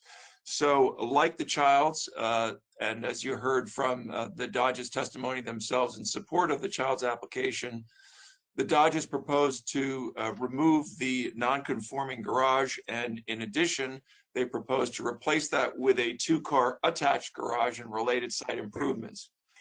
With me this evening, obviously, are Mr. and Mrs. Dodge. We also have the project architect, Robert Adler, as well as, perhaps not surprisingly, Mr. Fitchter, who will offer for planning and engineering testimony as well.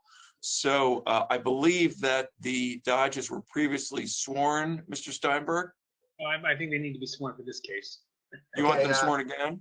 Yeah. Terrific. Mr. and Mrs. Dodge, please raise your right hand. Swear to tell the truth, whole truth, and nothing but the truth. I do.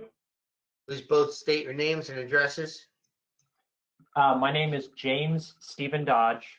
Address is 1303 South Wanamassa Drive in Ocean. Leslie Dodge, 1303 South Wanamassa Ocean. Okay. Thank you, Mr. Chairman. Good evening, Mr. and Mrs. Dodge. I'm wondering if you could take a moment and review with the board kind of your history in acquiring the property and what you've done with regard to your efforts to restore this magnificent early 20th century structure. Yeah, thank you. So we moved into the house about 15 months ago. We purchased it at that point, and it's our primary residence. It's the only place that we reside. The house was built in 1905.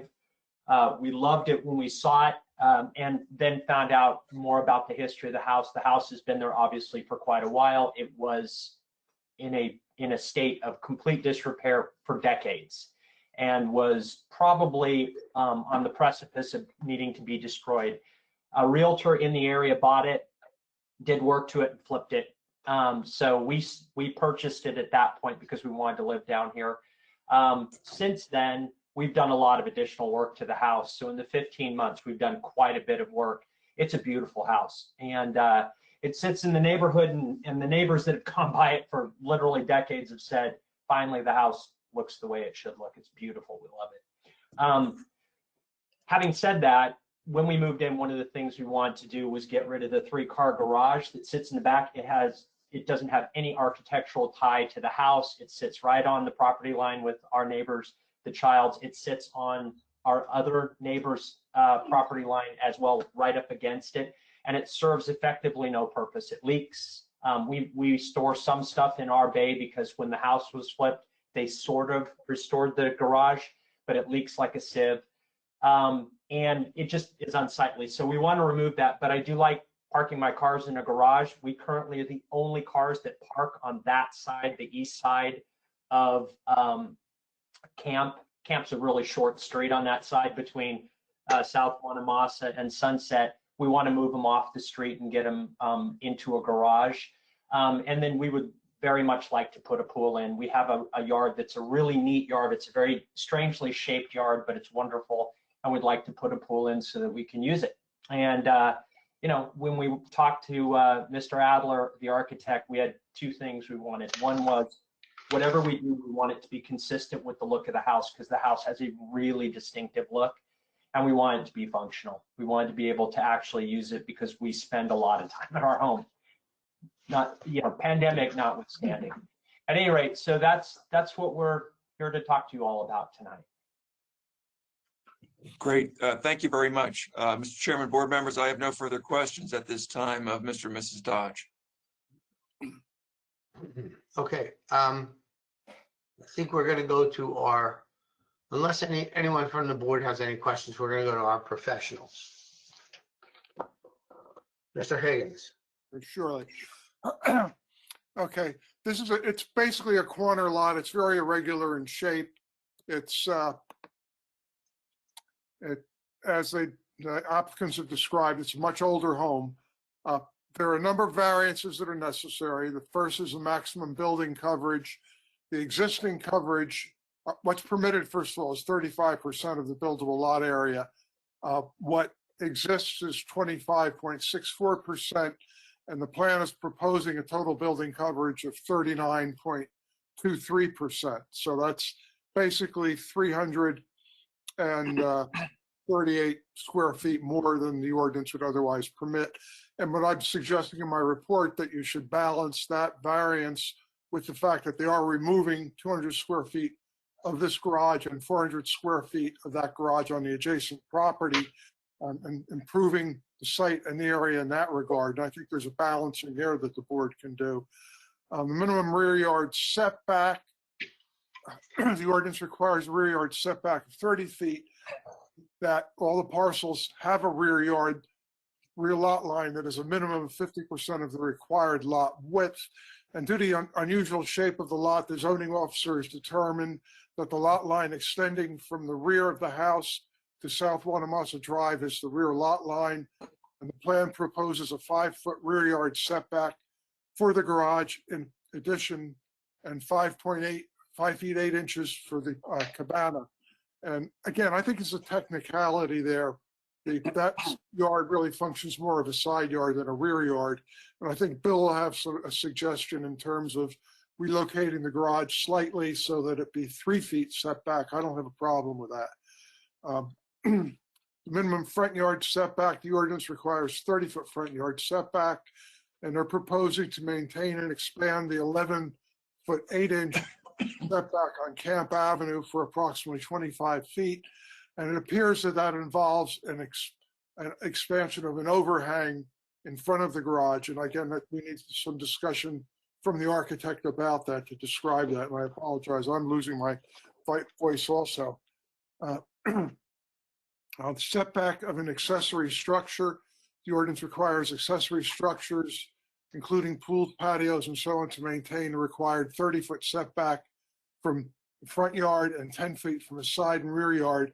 The plan proposes a 19.5-foot front yard setback for the side entrance pad and a 6-foot rear yard setback for the 4-foot wide pool walkway and pool patio.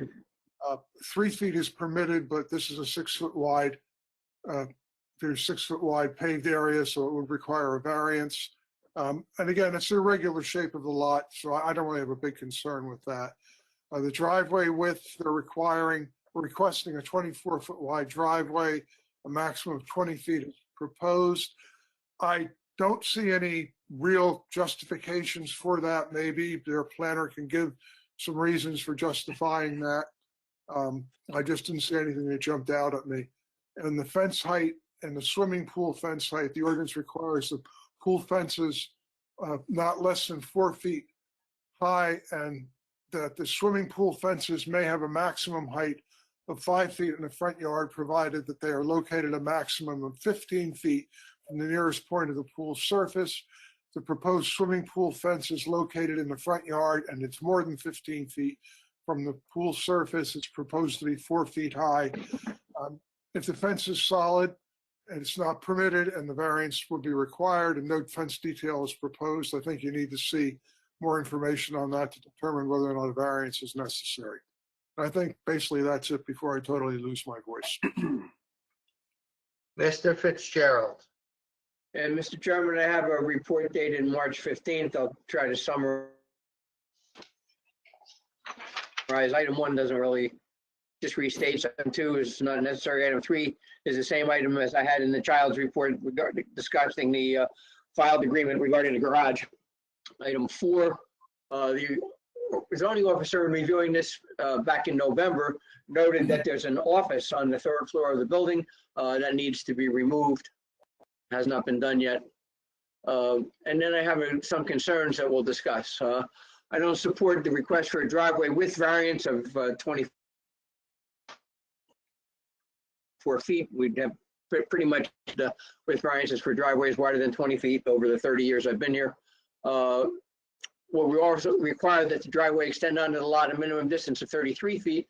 Again, for site purposes, when cars are parked in the driveway, they need to be able to park far enough in so that someone backing out of a driveway on an adjacent property, such as the one proposed by the Childs, can view people walking up the sidewalk and or driving down the street before they back into them. We'll talk about that in a minute because I spoke with their engineer planner and we may have resolved some of the issues with that. Item B there talks about driveway surfacing detail. that's something I'll work out with the architect. Camp Avenue apron and sidewalks need some work as a result of this, and they have to be done and inspected by the township engineer. So I'm just wondering if the board approves the application, I'm not sure why they wouldn't. I just want the applicants to be aware of that so it doesn't hit them after the fact. And there's some topography on the site's plan sketch provided by the architect. It's not clear where it came from, but it's not adequate. So again, rather than delay the matter before the board, if for a reason that it can't be a subject to. So if the board elects to approve the application, then it should be conditioned on applicants getting a topographic survey and providing an acceptable grading detail so that water from the increased impervious surfaces on the site drain toward the street and not onto an adjacent residential property. With regard to item 6, it's just a favor detail. It's a suggestion where the architect can take or leave. I just think it makes for a better driveway. So back to the setback of the building, which is requiring a setback relative to Camp Avenue. And my suggestion that the driveway be deep enough so that there's adequate site distance, because they're a 5-foot setback for the driveway relative to the common boundary line with the camp property next door. I think that the extension of this driveway in the site can probably be capped off at 32 feet because they have a little bit better angle for viewing as they back out of this driveway. And I had suggested, if amenable to the applicant and their architect and their planner, that the garage be set back, say 3 feet from that jog line. And that would give them enough to not have to change the design of the garage, but just shift it back away from camp a little bit so that the site distance requirements that we have for these kind of driveways can be accommodated. So I think Jim mentioned he didn't have a problem going from the 5-foot proposed setback to a 3-foot setback. It's not uncommon in this neighborhood for garages, particularly detached garages that are back in the corners of these lots, to be 1 and 2 feet off property lines. So a 3-foot setback is adequate as far as I'm concerned in this particular case, because the lots are regular in that area, and it provides adequate site distance, which is a good thing. So that's my summary.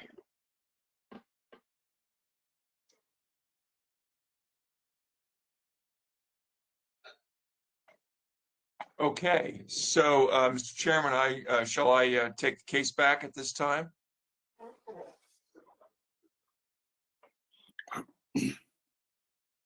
Yes, you should. Very good, thank you. He seems to have disappeared again, Mark. I'm here. Very good, thank you. So the applicants next would call the project architect, Robert Adler. I'd ask that he be sworn at this time, Mr. Steinberg. Yeah, chairman does that here. Mr. Chairman. Mr. Adler, are you here? I am.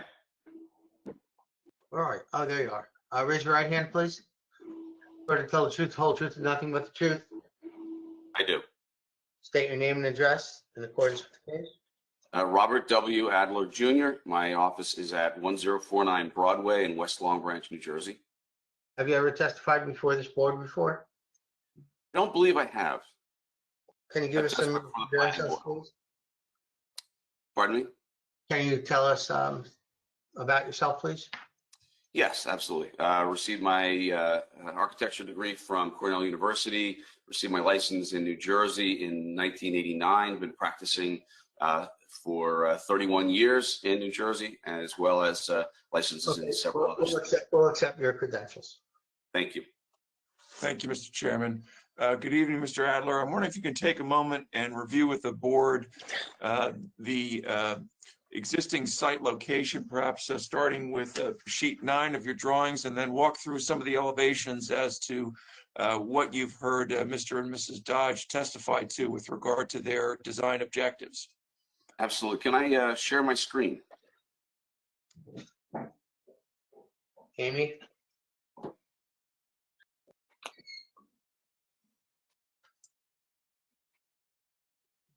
Thank you. All right.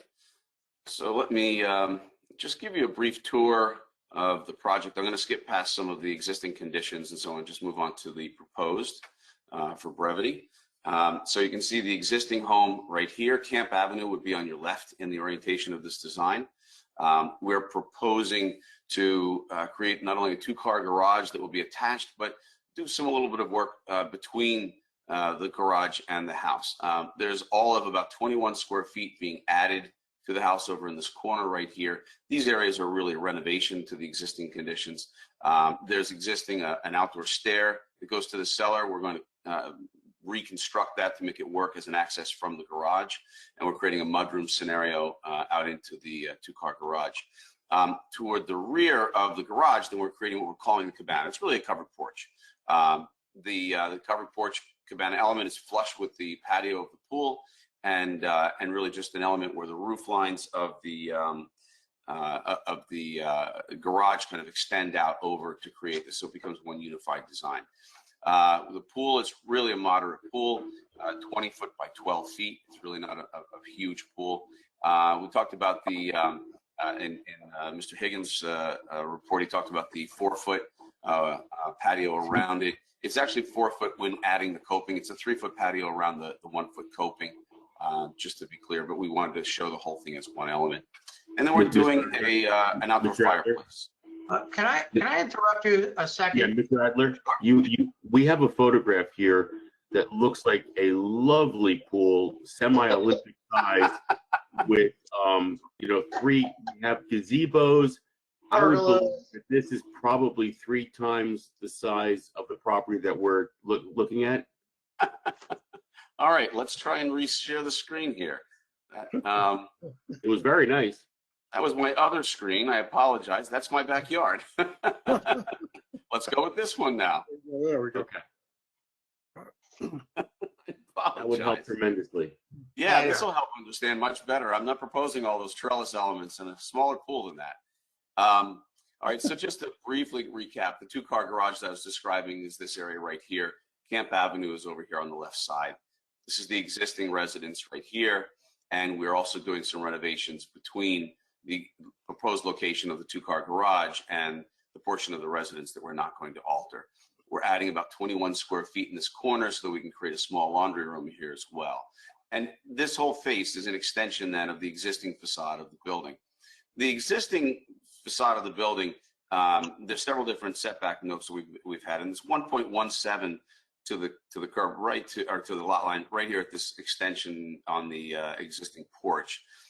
There's a small sort of a vent, old unused vent from an old HVAC that's going to be removed. That's right here. So that is presently at 10 foot or 10.17. So the 11.67 setback that we've noted for the building is to this line right here. Now, one of the interesting things we're trying to do for the garage, when garage doors face the street, I often like to try to come up with something that softens up the look of the garage doors. So 2 things that we've done. On the main front line of the building itself, the enclosed portion, we've recessed the garage doors in by about a 1 foot 8. So it creates a nice trim detail that'll wrap up and around, some panel designs that'll create more of an inset feature to the look of the doors themselves.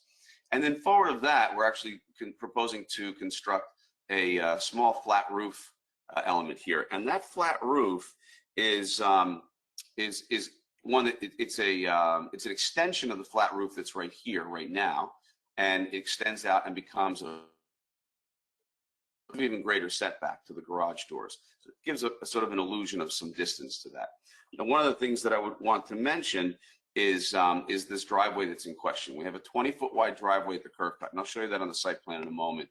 And at this point where we get to that covered area, we're proposing to flare it just a little bit and make it a little bit wider. The garage doors from end to end are 20 feet. And so legitimately, if we were required to by the board, we could run a 20-foot wide driveway right up to the edge of that door and right up to the edge of that door there. But on a practical basis, it doesn't make sense to leave that little bit and this little bit right here as not done with our pavers. And the same thing between the edge of the house here and that little spot there underneath this cover. If we should do that, we're really creating an area that we have no choice but to try and plant something. But by nature of the design we've proposed, it's really not going to be a successful place to try and grow any kind of landscaping right there. And so in order to make that work, we flared it. Now, another alternative might be to bring the 20-foot width to here and then simply cut it straight at that line under the canopy if the board felt that was more appropriate. But we felt that this flare was a softer way to bring it into that slightly wider condition under here. So that's the explanation on where that is intended. Now, one of the suggestions that's been made. Mr. Adler, can I just ask a quick question while I'm thinking of it? The Absolutely. driveway surface, is that going to be decorative pavers? It's going to be pavers, yes. Okay. So now, one of the suggestions that's been posed by Mr. For what it's Fitzgerald. worth, Bob, I really like the ones a little bit better for. Pardon me? I'm sorry, what was that? I'm sorry, I didn't mean to interrupt you. I was just following up with Jim. I like, it's Bill Fitzgerald, Bob. I like the, if I'm not mistaken, on the upper left, if you will, portion of your overhang. Isn't that a column and a base? Yes, it is. Okay, Yes. so if you were to square it off to the right of that, as you look at your drawing, that would cover the area between the column and the pier and the garage, and then just square off the other side under the canopy. That would be fine with me. Thank you. We just don't typically approve driveways wider than 20 feet, and frankly, the flares are softer, but you can't drive there with a vehicle anyway. Exactly. Thank you. Now, one of the suggestions that Mr. Fitzgerald had made was that this garage be pushed toward this rear yard, if you will, because there's such a confusion as to what's rear and what's side, but pushed toward the right in this image by a distance of 2 feet. And if we do that, of course, I'm going to need to do a little bit of redesign in here, but if this is what the board feels is more appropriate, we're certainly willing to do that. There'll be a couple of small little panes for us within the way the design comes together. But if it's what the board prefers, we certainly will do our best to make that work. One of the other things that will happen as a consequence, if you look at this door right here, now I'm going to scroll to the site plan for a moment. So that door is this right here. And you can see the lot line as it jogs around here. So this is our proposed setback of 5 feet, which would reduce to 3 feet if we push the garage back. And in doing that, this door is an opening in a wall that would be 3 feet off of this lot line. And under building codes, we're not permitted to have that door. So one of our unintended consequences would be that we'd lose our door into the rear of the garage, which is an access point for bringing in things like pool and patio things at the end of season, going in where we would store maintenance equipment for the pool, like nets and things like that. So we would lose that. I'll look at whether I can maybe shift it, and we'll do something along that line the best we can. But of course, the preference, if we could keep the garage where it is, that would allow this door to still remain. We'll work with the board on whatever is ultimately deemed appropriate, should the board feel approval is applicable in some format. I'm going to scoot up to the second floor. And I understand there was some question about an office. I'm not sure exactly what the question is. On the third floor.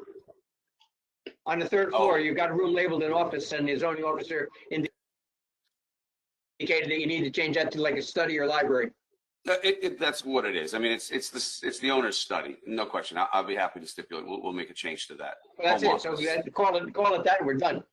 All right, fine. Thank you very much. So to just show you the exterior of the home, so this is the exterior existing right now. And you can see that the roof has Yankee gutters and then some flat roofs that are integrated into that. And so this flat roof right here, or when you look at this from the side where the childs would look at the home, you can see some flat roof over here. You can see this same kind of shape, hip roof with a little flat roof extension, hip roof with a flat roof extension. And so this addition we're proposing with a hip roof that's similar, and then with a flat roof extension here to create that covered area in front of the garage. And this is the column that we were just talking about a short time ago, which would match the kind of columns that we have on the front porch. So it also brings in, when you're looking at this street facade here, it brings in this porch design into this area right here. And obviously from this left side, or from Camp Avenue facade, you can't really see the depth here, but these garage doors are set back almost 7 feet. Well, actually the wall portion is set back almost 7 feet, and then another 1'8" to the door itself. So there's a lot of third dimension, a lot of depth happening between the different elements right here. And I think that's going to give a lot more of an aesthetically appealing feature to it and make the doors not such a overpowering feature on the front of the house. We're also going to propose to do some trim detailing to dress up what is right now kind of a random set of windows on that facade. We're going to try and bring them together and unify them a bit into something that adds some order to the facade, some feature detailing in the siding as well. So we want to get a nicer aesthetic to this street facade. You can see in this elevation also the outdoor fireplace that we're proposing. There was a question about the fence. The fence is intended to be an open fence. It's not a solid fence. Something along the lines of, say, a Jareth type of a fence. So it's intended to be open. If anyone has gone by the property, you'll see there's a really, really nice white picket fence along the sidewalk. We didn't want to try and replace that fence as the pool fence. It's such a nice feature on the property. So we're going to leave that in place and then do a separate fence around the pool. And I'll show you that again on the site plan. So there's the existing very decorative low fence here that would never count for a pool fence. And we're proposing the pool fence to be limiting to this area further back, so we still maintain a lot of lawn and yard at the street facade. Just give you the tour of the rest of the elevation. You can see this is from the pool looking toward the addition. You can see what we're calling cabana. It's really just a covered porch. And then you can see it from the other end. This will be from South Monmouth, so you can see this look.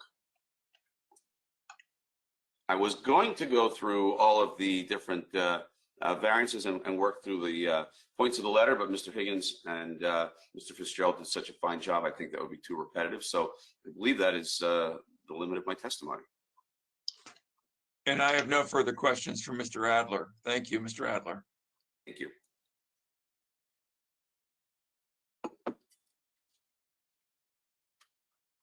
Henry, you here?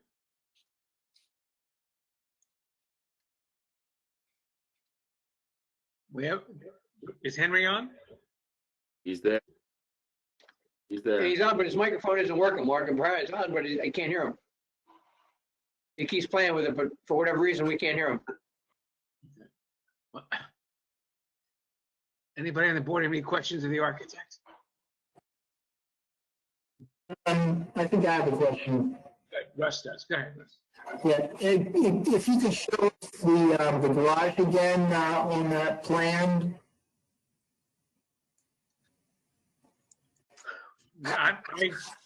Right, so I'm not sure, I'm not the greatest at reading these plans, but it looks to me like on the same side of the garage as the door, a little bit closer to the building, is that a set of windows there? These right here? Yes. No, the other way. Right here. Towards the house, yeah, right there. Yes, those are windows opening into this covered outdoor porch here. Okay, so would it be possible, I guess the porch is up off the ground? No, it's actually flush. This patio is the same as the surface underneath here. It's really just a roof over this portion of the patio. And then these windows are really there just to articulate the facade, give it a little bit nicer look than just a blank facade of siding. So could you reverse the door and the windows in those locations to obviate, and then you'd be able to pull the house back a couple of feet? I mean, the garage back a couple of feet?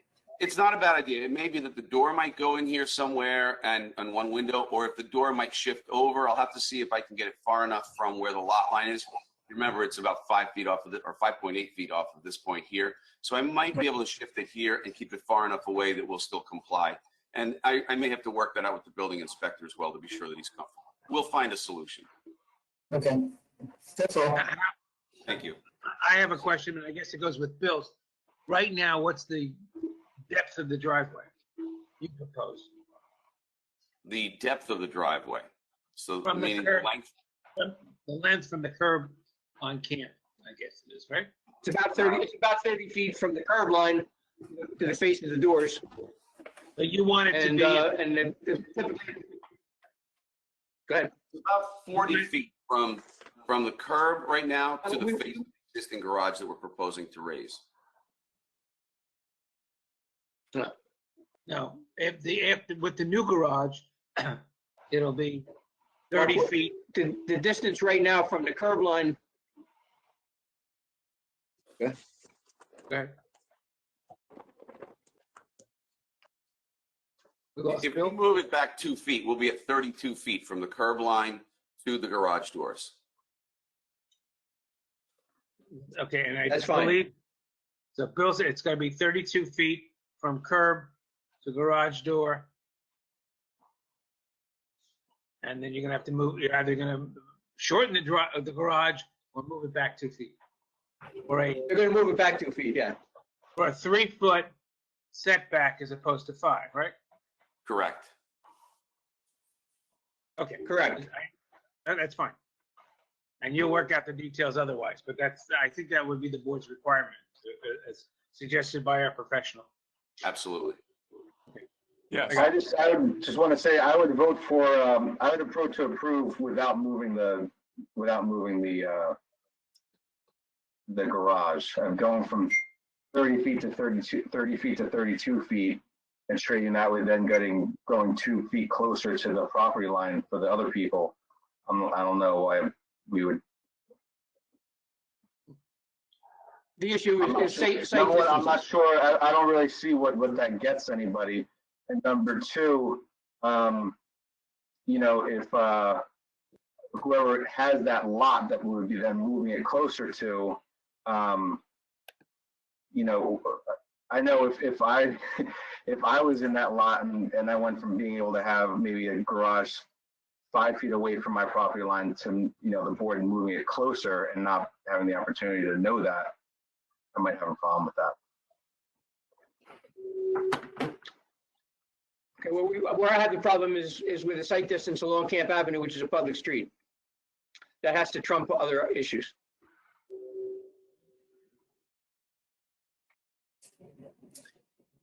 I'm sorry, from an engineering perspective. Gerald, yeah, I think the safety is. The board can certainly do what it likes and discuss it.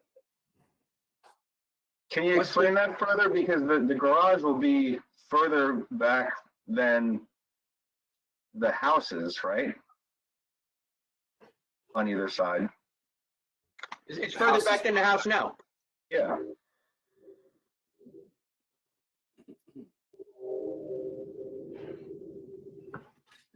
I guess, Bill, I'm asking, can you further explain the dangerous situation that those 2 feet cause? Hey, Ken, I'm losing the end of your sentences. I'm sorry. Sure. No. Can you further Typically explain? speaking.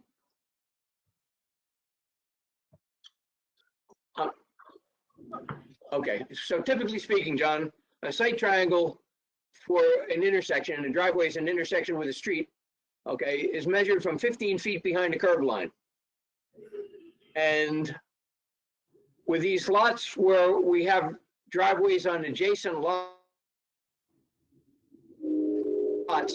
and they're set back very close, when cars are parked in the driveway, not in the garage, that's a whole different thing. When cars are parked in the driveway and you're backing out of your driveway and the people next door have a car parked in their driveway and both driveways are close to the common boundary line, it's very difficult to see from a driver's position if someone's walking up the street or if a car is traveling up the street. So what we try to do is get 33 feet from the curb line to the inside edge of a driveway. That gives you the 15 feet typically required by a site triangle. That puts the driver at that spot. The actually back of the car is actually closer to the sidewalk, but not crossing it. Okay, and plus the 18-foot parking stall. So in this case, I mean, I was looking at the design. I'm looking at the shape of the lot. I'm looking at where the existing garage is, which is back in that area. And to me, I was willing to go to 32 feet because that gives room for a car, a driver to be able to see and not be hanging out on the sidewalk and possibly interfering with pedestrian traffic before they can see them, and give the applicant what he wants. I mean, the other alternative, the garage is 27 feet deep. Okay, that's a deep garage. 24 feet, I'm sorry. It could also be shortened, but I was trying to come up with something that was palatable and not change. Just to be clear, the 24-foot dimension is this is 27 right here because of these stairs. Okay, that's right. Yeah, that's why we shifted it. That's right. We didn't want to, although, yeah, I mean, you can, a typical two-car garage can be 20 by 20, can be 22 by 22, can be 24 by 24. In this case, 24 by 27. I don't have a problem trying to keep the 24 feet. I was just trying to keep the site distance on the street. Adding public safety to me is the most important issue. Thank you, Bill. All right, Mr. Malta. I asked my question. I'm good. No, you are now, Henry has given me a text. He will be voting with a thumbs up or a thumbs down and has asked that you chair the rest of the meeting. Okay, I got you. Okay, so where are we? I do have, I think you have one more witness. Am I correct? Okay. That's correct. We've got our planner, Jason Fitchter. He's also, as you know from the prior application, he's also a licensed engineer. So I would just ask that he be sworn at this time, Mr. Chairman. Just real quick before we swear him, I'm not sure that Henry asked if there were questions from the public for the architect. So I just want to make sure that was done. Is anybody from the public have any questions for the architect? Is that a yes or no? Sounds like no. So yeah, so please go ahead and now call your planner. Okay, thank you for that clarification. Would ask that Mr. Fitchter be sworn. Do you swear to tell the truth, the whole truth, and nothing but the truth? I do. And we got your qualifications a few minutes ago, so we'll accept your qualifications for testifying before this board. Is that acceptable, Mr. Schreiber? Yes. Okay, go ahead. Thank you. Good evening, Mr. Fitchter. You're familiar with the application that's been posed by Mr. and Mrs. Dodge this evening? I am. You had the opportunity to review the plans presented by Mr. Adler, also in connection with the application? Yes, I did. Terrific. And in your capacity as a licensed planner, have you had the opportunity to consider the variances as same may be modified by the applicant's stipulation to move the garage 2 feet closer to that property line that you just heard moments ago? Yes, I did. Could you share with the board your conclusions? I will. Yep. So the property is in the R6 single family residential zone. Again, the minimum lot size here is 10,000 square feet for corner lots where interior lots would only be 5,000 square feet. The applicant's property in the shape of a grand piano, if you ask me, is 10,630 square feet. And the property is developed with a single family home and a detached garage. Coincidentally, the detached garage and driveway straddle the property line with adjacent lot 3 to our north. That's the child's application you heard earlier. So the applicant's seeking approval, if you boil it down, to remove the existing detached garage and replace it with an attached garage on the existing home. And they're also proposing, as you heard, the cabana or covered porch, as it may be, and a pool proposed at the rear of the home. The application is really all about the garage. The house itself, as we heard Mr. Adler state, only increases by a mere 21 square feet, which is just a matter of fitting that garage onto the existing home. So in terms of the variances we're seeking, the first one is for maximum building coverage, and I would offer this to you as a C2 variance, flexible C. 35% is permitted, 25.64% exists, and 39.3% is proposed. Now, based on the architect's testimony about moving the garage back, the building coverage is going to increase but only very slightly. And you heard him talk about how he has to tool the house to accept the garage in a different location. It's not a matter of any further expansion. It's just a matter of fitting the garage onto the existing home. As a result, we might have a few square feet additionally. It's important to note here, though, that the maximum permitted lot coverage is 90%, and we're only proposing 58.41%. So that's well below what's permitted, and that means that drainage is a non-issue. So that leaves us with considering the architectural design of the home. Long story short, the design of the home is in keeping with the original architectural style and with the neighborhood.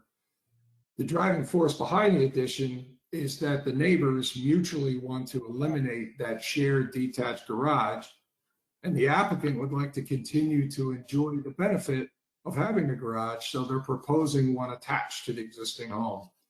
And since they're in the middle of this investment in their property and they're taking on this project, they want to take the opportunity to put in the pool. And as you heard the applicant say, that's been part of their dream for this home.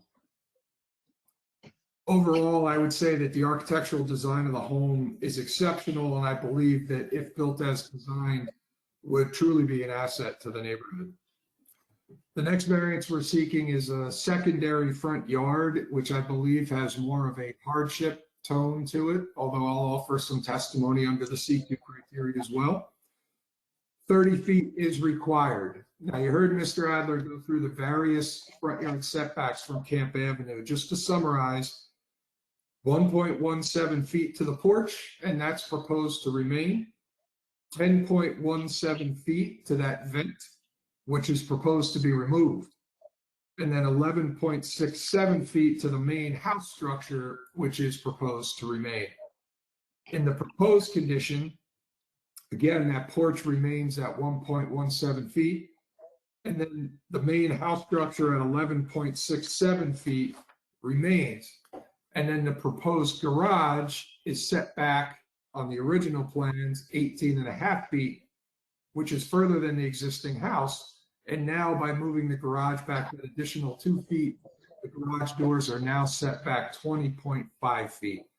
And then there's that decorative covered element that extends forward of the proposed garage and matches the setback of the existing home at 11.67 feet and helps tie in that laundry room that Mr. Adler explained to us. So the purpose of this decorative element is to maintain the architectural style of the home and create an attractive aesthetic that'll contribute to the streetscape. I believe this is clearly a hardship because we're working with an existing home, but again, I'll also provide some testimony under the C2 criteria as well. In the rear yard, we're requesting a variance. I think this falls under the hardship criteria as well, but we'll go into C2 also. So 30 feet is required from the rear yard. 15.92 feet exists, and we were originally proposing 5 feet, but again, by pushing the garage back, that reduces to 3 feet. As stated by your planner in the review letter, this is a technicality. He also mentioned it tonight. Since the lot line truly functions as a side yard, which is required to be only 5 feet. So in essence, we feel we meet the intent of the ordinance. And then again, with balancing it with the safety issue that Mr. Fitzgerald brought up, that would support the 2-foot variance, if you will, for a 3-foot setback. We also recognize that this area that we're talking about with the 3-foot setback to the attached garage is in the area of the existing detached garage, which currently straddles the property line.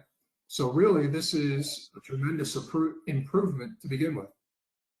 Due to the unique shape and orientation of the lot, there's a hardship element to this variance condition, but I'm also going to give you some testimony under the C2.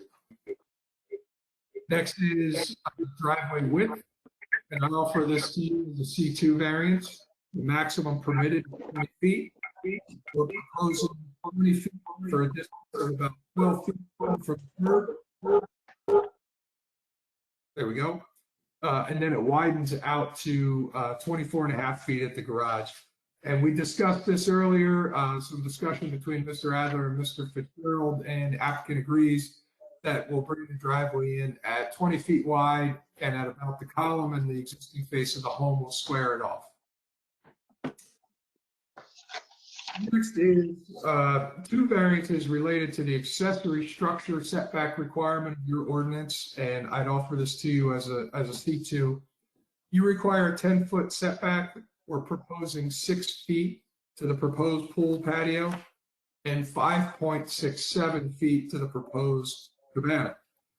So these are really a function of working with the location and layout of the existing home relative to the property line. And they're also a function of the irregular shape of the lot, that lot line that extends from Camp Avenue to South Wanamassa and does that jog. So the architect's design goal was to create a rear yard improvement behind the proposed garage where it won't interfere with the open views from the main home. If a new home was proposed here, it would be much easier to comply, but because we're working with an existing home, we're respectfully requesting this variance to work with the existing layout of the existing home. And again, while I believe there is a hardship here, I'll give you some additional testimony under the C2 criteria. There are a number of existing nonconformities that are not changing by this application. I won't go through them unless somebody wants to hear about them. Skip over that for now. So in support of the C2 variances, I took a look at the purposes of planning and the municipal land use law so that to make sure that we can demonstrate to you that at least one of those purposes is advanced if this application was approved. I believe there's a few. First is, I believe this is an appropriate development which will promote the general welfare. So the biggest benefit of this application is the removal of the existing detached garage that straddles the property line that's shared with the neighbor. As part of the project, the applicant's also looking to renovate the home with an attached garage and make it a wonderful part of this neighborhood's charm. I believe this advances the general welfare. We're providing adequate light, air, and open space, which is improved by this application due to the removal of that existing detached garage. And furthermore, the attached garage and cabana are only proposed at 1 story high. So overall, the application is going to be a tremendous improvement to the light, air, and open space. We're promoting a desirable visual environment. I think this is a huge one for this application.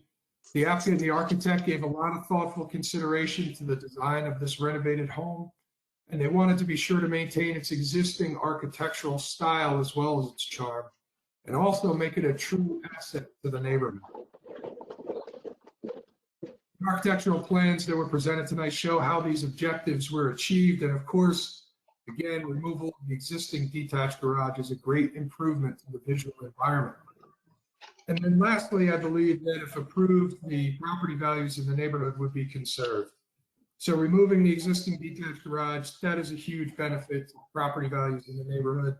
Once it's gone, this property and the neighbor become independent properties once again, and that's very important.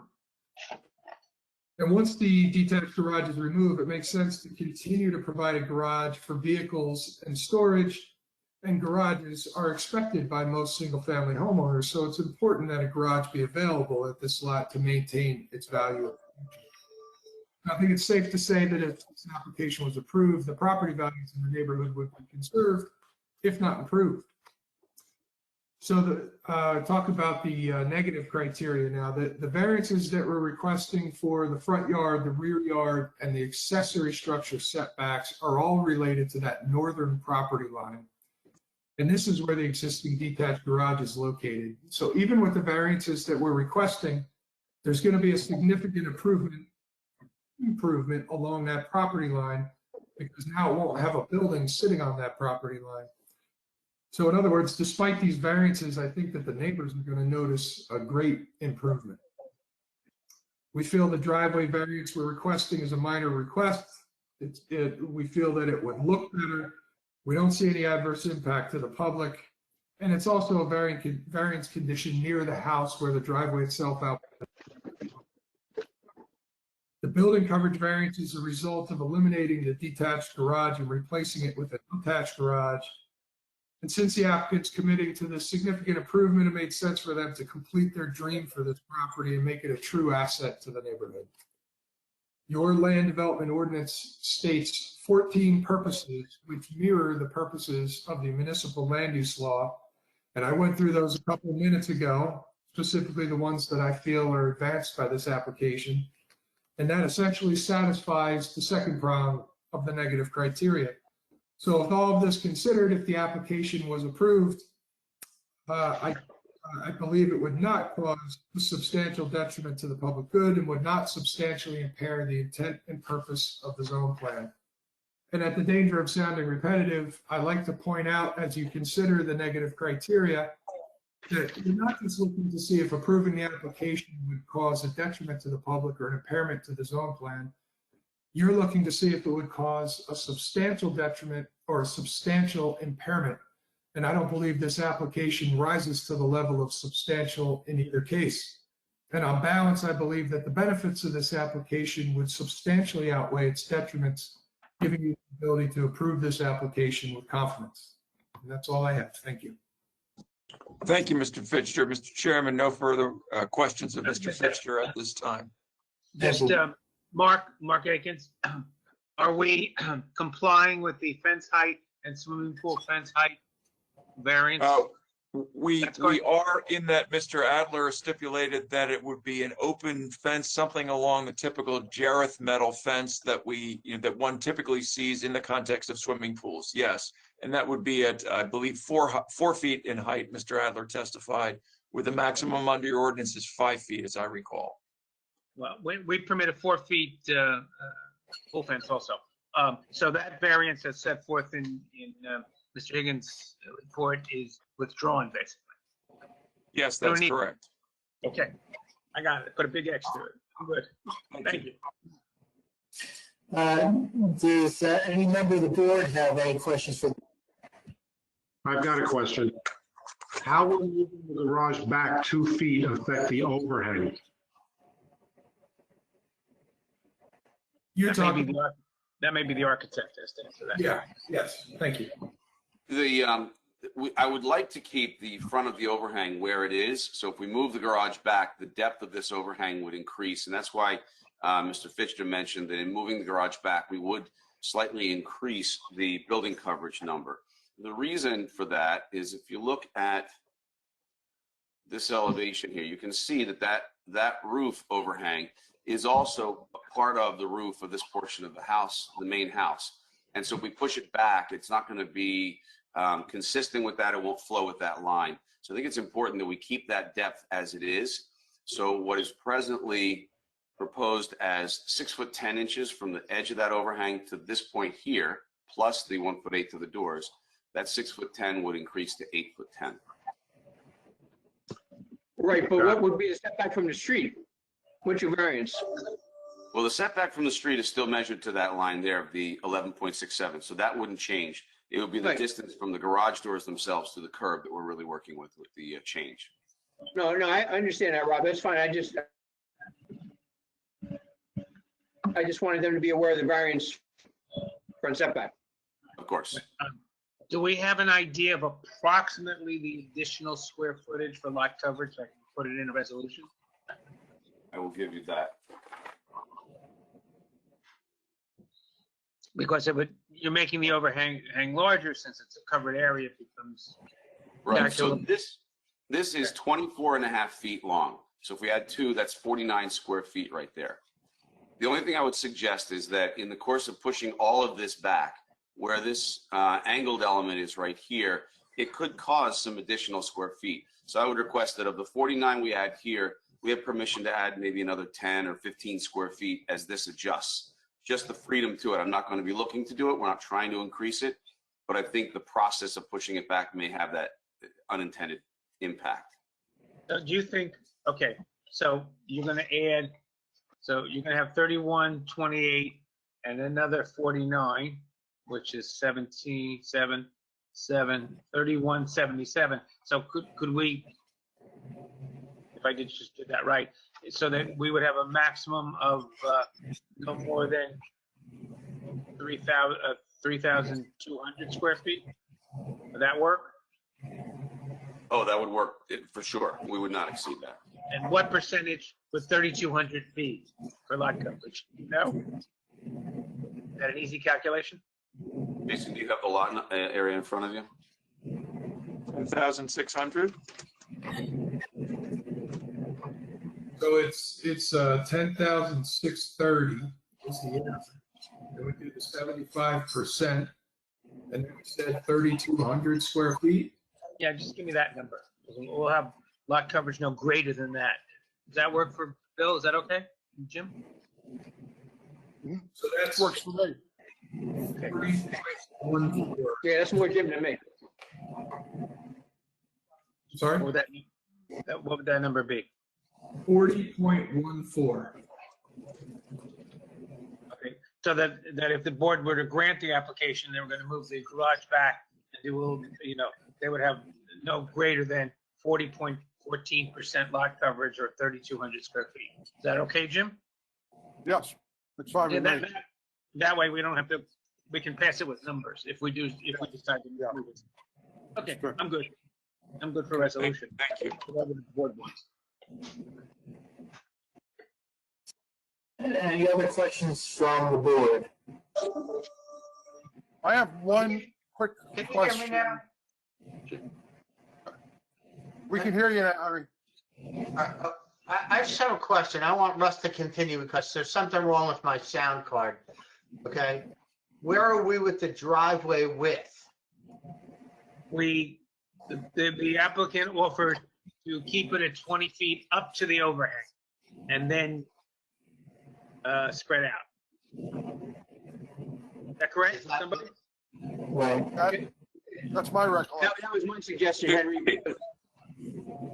Yeah, the applicant had proposed, based upon the commentary, to square it off at the column on the north side. There's a. Okay. Do I remember correctly, though, Mr. Fitzgerald, you said you're also comfortable with the concept of this just looking better with the flare, since we can't drive there anyway? Or do you want this to come straight and then just, I'm not comfortable with it looking better with the flare. We don't want the flare. you don't want, so we'll just bring it 20 feet to here and then right angle over to here, and then same thing, we'll use the column. Exactly. That way, anything wider than 20 feet would be under the overhang, almost like a carport. Okay, understood. Okay. Any other questions from the board? I'm not seeing any, does anyone from the public have any questions for this witness? I don't see any hands. Mr. Steinberg, I have a question. Should we have testimony from Childs briefly on this application as we did vice versa on their application? Are the child still here? Yes. I believe they are. Yeah. We're still here. Okay, so what the chairman is asking, you've been previously sworn in the other application. And you're in agreement with the other half of the garage coming down? Yes, we would like to go on record as saying that we are very pro the garage coming down and all of the renovations. Yeah. Okay. Thank you. From the public have any questions from witnesses? Or from the board for that matter? Okay. Mr. Akins, do you have any other witnesses or does that conclude your? No, Mr. Chairman, the applicant's rest. We thank the board for the opportunity to make the presentation and also for the support of Mr. and Mrs. Childs. Thank you. Do I'd like to hear a motion on this? Motion. I move to close the public hearing. First. Second, Amy, call the roll. Mr. Fuller, Yes. Mr. Malta, Yes. Mr. Pennell, Yes. Mr. Worrell, yes. Mrs. Beal, Yes. Mr. Ashkenazi, Yes. Chairman Shepherd? Yes? Okay. And is Before there a motion? Before you make the motion, Russ, let me just repeat the variances that are requested. We have a Sir. maximum, okay? Mhm. Go ahead. Russ, all right? Yeah, did you hear me? I said, go ahead, Mark. Okay, yeah, we have a maximum building coverage variance, which is now going to be amended to no greater than 40.14% or 3,200 square feet because of the garage being moved back and the maintenance of the overhang. We have a minimum rear yard setback. We have a minimum front yard setback, which basically is going to be 11.8 feet to coincide with the majority of the setback of the house. Setback of the accessory structure, which is going to be, let's see, 19.5 feet from the front yard setback to the entrance pad, 6 feet from the rear yard to the pool, and the garage is going to be set back 3 feet where 5 feet is required, and the driveway will be 32. It will be 32 feet long from the curb, and the width will be 20 feet up to the point of the commencement of the overhang, I believe, which it will widen at that point. Did I get it all? That's right. Jim, Bill, did I cover it? And the condition will also be subject to the conditions or the points that are set forth in our engineer's letter, because there's some items in there that have to be revised and rectified as he sets forth in his letter of March 15th. Specifically, basically paragraph 5, B, C, and D, basically. I think we resolved the A. Topographic, Mr. Steinberg? Yes? Okay. What? I didn't hear the question. The topographic survey. Well, all the terms of his letter, whatever the applicant has to comply with. Instead of, his letter will be fully referenced. Okay? Okay, good. Someone move that? I'll move that. I'll second. Amy, please call the roll. Mr. Fuller, Yes. Mr. Malta, Yes. Mr. Manel, Yes. Mr. Worrell, Yes. Mrs. Beal, Yes. Mr. Ashkenazi, Yes. Chairman Shepherd. Yes. Thank you very much, ladies and gentlemen. Good Thank you very evening and good health. Thank you very much. And thanks to Mr. and Mrs. Childs as well for their support and participation. Good health, everyone. Thank you, everybody. Thank you. Good luck. Mr. Kirk, in the interest of time, how do you want to continue?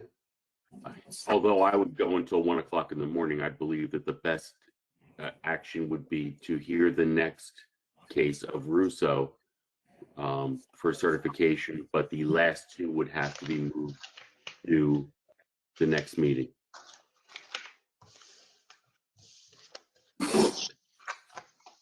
Whatever you'd like to do. I would like to go through the Russo case and finish that for the evening, and then the other two, I apologize, would have to be moved to the next meeting of April 15th. Without further notice? Correct. Okay. Thank you, Mr. Kirk. Thank you. Russ, I'd like you to continue. I seem to have a problem here, and I don't know if my sound's going to go off again. Okay, so before we go any further, we're not going to hear the number 7 cult, or number 8, which is Mizrahi. So those Right. two applications are going to be carried to the meeting of April 15th, 2021, 7:30 p.m. on the same go-to-meeting format we have tonight, without any further public notice or publication to the public. And the only thing I'd like to say is, can we get these nice people who sat here all night on first, so they don't have to sit here all night again? Absolutely. Absolutely. Now, Mr. Colt, Mrs. Colt, are you here? I don't see know. her. Can we? Yes, Can we? I'm still here. Okay, so you and Mr. Mizrahi, your cases are going to be carried, and we're asking you to extend the time in which the board has to act under statute, if it is anywhere near concluded, to the next meeting. Is that okay? Yes. Yes. Got it. Okay. Sorry, just these things happen for time constraints. Okay. So that brings us to the Russo case, block 3.03, lot 35, 5 Branch Road. Mr. Riddick is on this also. Yes, Mr. Malta, thank you. Mr. Chairman, members of the board, learned professionals, my name is Robert Whittick, and I have the privilege this evening of representing Mr. Joseph Russo with respect to this application. As you might have noticed from the submissions that I filed, this is a little bit different than the typical land use application, so if I could beg the board's indulgence, I'd like to just note a couple of things in terms of an opening statement. First and foremost, I'd ask that the board, I understand that the board has received the entire package of documentation that I submitted, and I ask the board to please take a look and review and think about the legal argument that I submitted in my legal memorandum to Mr. Kirk. I think Mr. Steinberg and I can agree that the legal analysis that I've applied is the correct one in terms of what we need to prove to establish a pre-existing non-conforming use. I think we can sort of all agree, even though there's a little bit of dispute, that the ordinance that caused the problem in terms of this property not being permitted to be used as a family under the ordinance took place, from what everybody can see, is 1971. Given the absence of anything to the contrary, I'd like to argue that that's the standard that I'm going to have to try to meet. The documentation that I submitted, most importantly, and Amy, I don't know if you can pull this up, but it was the listing agreement from 1976, which noted that the property was clearly established as there was 2 units in the one building and a single family in a single family ranch house. And if you look, that goes back, there was a new roof that was put on. The listing agreement says, oh, the roof is 2 years old. So that pushes us back a little bit closer to 1974, if we assume that there were permits, although there weren't any that we could find, we opened it. So to make a long story short, I think we meet the standard, and when I'm done with presenting the testimony of Mr. Russo, I'll talk to you a little bit about the standard of the preponderance of the evidence, which is what we need to prove. So having said that, I would ask that I would call Mr. Russo, Joseph, to be sworn. Okay, before you go any further, let me just explain to the board, and I think mainly the new members that have never been on a case like this. We've done it before, but not in a while. The municipal land use law says that if a zone should change, and in this case, the zone changed to a single family zone, then the homeowner or the applicant has to get a certification that the pre-existing use, which in this case is a 2-family in front and a single family in the rear, 3 units, existed prior to the creation of the ordinance. And they have 1 year in which to get a certification from the zoning officer or the zoning administrator. After that 1 year, and they want that certification that this was a pre-existing non-conforming use, they then have to come to this board, and this board has to hear the evidence and grant them a certification of pre-existing non-conforming use. What Mr. Whittick is going to prove, I trust, is that this house, or the 2-family in front and the single family in back, existed legally prior to 1971. And if you're convinced that it did, then you would grant a certificate of nonconformity, which is the board's authority to do since it's past 1 year, 1971. because he cannot go back to the zoning officer and get this. So the board would grant him this if he proves. Unfortunately, the proofs are what can be garnered from the past, and sometimes they're difficult. But so I guess, Bob, you're going to give them the different proofs to prove that this existed legally in its present configuration prior to 1971.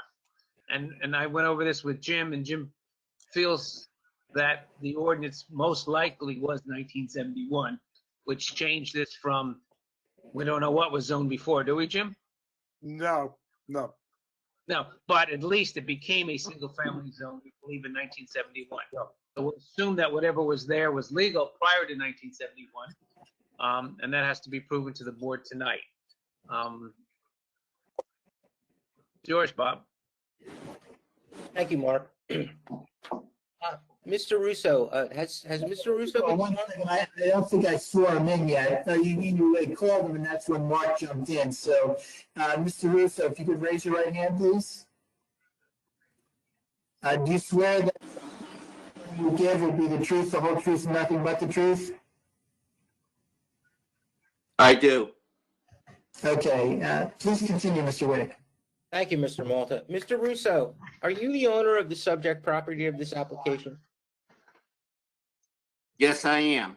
When did you purchase that property? In 1976. At the time you purchased it, was it your understanding that it was going to be there were 3 apartment units on the property? Yes. The owner of the property had her sister living in one apartment and rented out to 2 other families. Now, I'm at going the time of purchase. to the document that's up on the screen. I don't know if you can see it. I hope you can. Yes, I can see it. I'm going to ask that Amy mark that as A1. And do you recognize that document, Mr. Russo? Yes. And can you describe that for me, please? Sure. It said the property was for sale. It was a 3-family dwelling. One house had 2 apartments, and the rear house, the ranch house, was 1. Okay, and that goes back to came what, with 1976? Yes, that's when I purchased it. Correct. And can you describe the 3 units that existed on the property in 1976 when you purchased it? Yes, the front house was a garage apartment downstairs and a 2-bedroom apartment upstairs, and the rear house was a 1-family ranch. Okay. And to back up to look at A1 again, there was some indication as to the age of the houses. Is that right? Yes. As to when they were constructed? I believe it was 1941. Okay. In A1, it appears as though when it notes age of the property, it says 30 years. So that would be somewhere in the 40s, maybe 1946. Would you agree with me? I agree, yeah. But that, in any event, that's before 1941, right? It's after. Yes. Okay. So since you purchased the property, and have you rented each unit?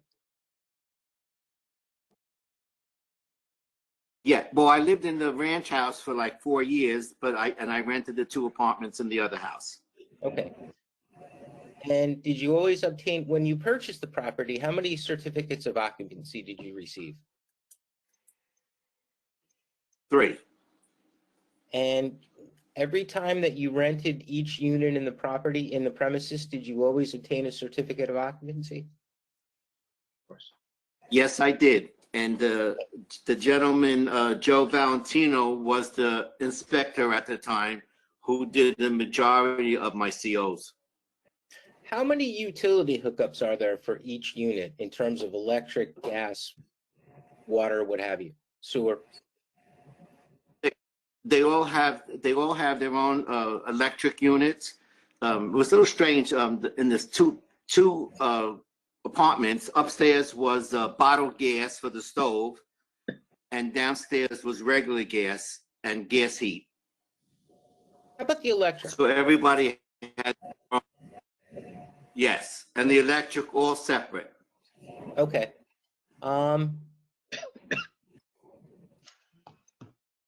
Were you ever denied a certificate of occupancy for any of the units when you applied for one?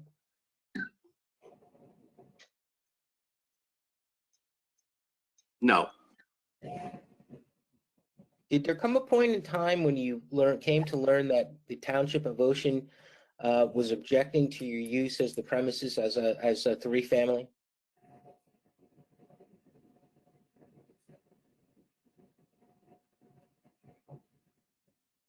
I'm sorry, you're breaking up. I didn't hear you.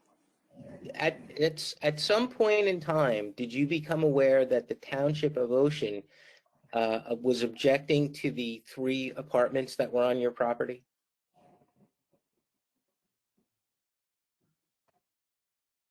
Yes, when I wanted to put it up for sale, they said that it wasn't listed as a 3-family dwelling. And prior to that, had you ever had any reason to believe that the property was never to be used as a 3-family? No. It was Okay. sold to me that way. Okay. And other than any cosmetic work in terms of the interior or maybe siding on the premises, had you ever done any modifications to the premises, to the house, to either of the houses? Yes. I'm saying other than cosmetic, what did you do?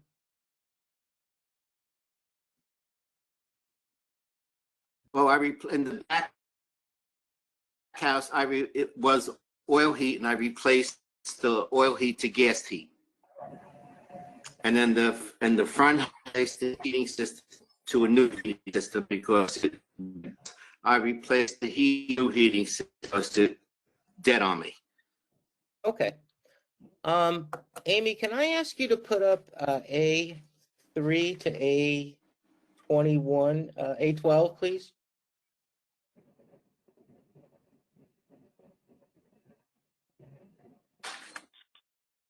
I'm not exactly sure what those are. There are a series of photographs. I thought I sent them to you in a separate email. I have it all together. Oh, I'm sorry. I guess you didn't. Whoa. Okay. Start here? Yep. Take it from the top. Okay. Okay. Mr. Russo, can you identify what's on the screen presently? Yeah, there you go. Yes, that's the 2-family house right there. Okay, and I'm going to see if, hopefully I can do this right. Let's see if I know what I'm doing, and I probably don't.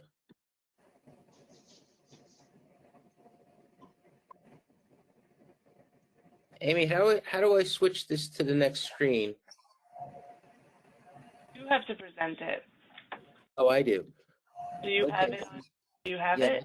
I got it. Here, How about the next photograph, Mr. Russo? I don't have it quite. Okay. But in any event, maybe we can try to streamline this. Am I still here? You are.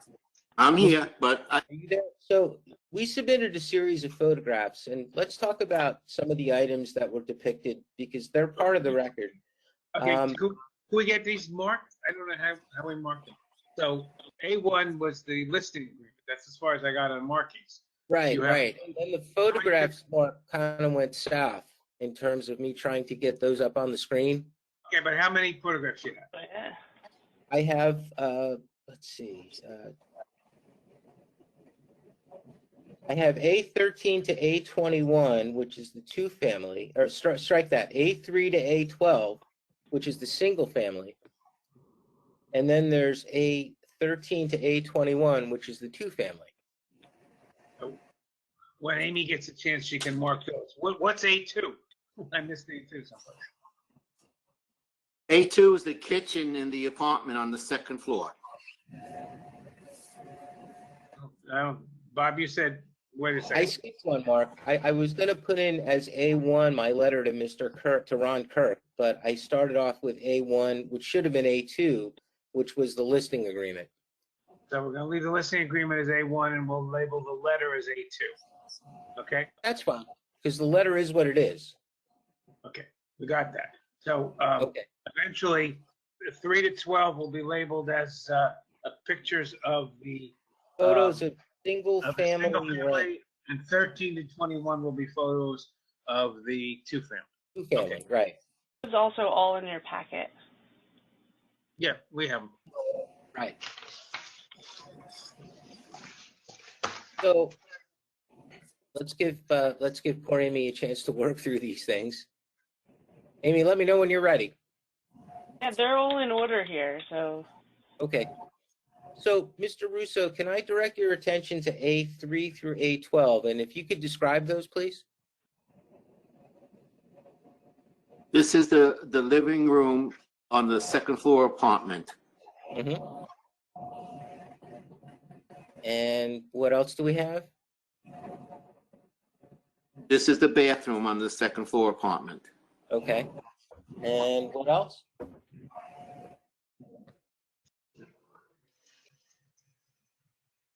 That's the bathroom again. Okay, and is that, This is, that's a cast iron radiator, is that not? yeah, yes. Okay. This is the bedroom on the second floor apartment, the master Okay. bedroom. And did you do anything in terms of any molding or anything like that, or is that how it was when you bought it? It was how it was when I bought it, but when my last tenant, who was there for 15 years, a Section 8 tenant, right, when she moved out, the apartment was a disaster. Okay, So but in I terms had of, to do again, some, let me but focus everything on else is molding, the same. windows, the window Yes. trim, that's all original. Windows, everything. Yes. Okay, Yes. please continue. Okay. Could you describe that, please? Yes, that's the second bedroom on the second floor apartment. Okay, continue, please.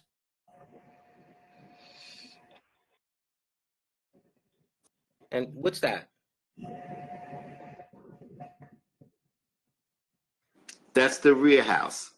Okay, is that the ranch. single floor ranch? Yes. Okay, and if you could quickly scroll through without spending 1,000 hours. Kitchen. Bathroom. Kitchen. Bathroom. Okay. Those look like cast iron radiators, right? Yes. Okay. This is the dining room. Right. This is the second bedroom. Okay.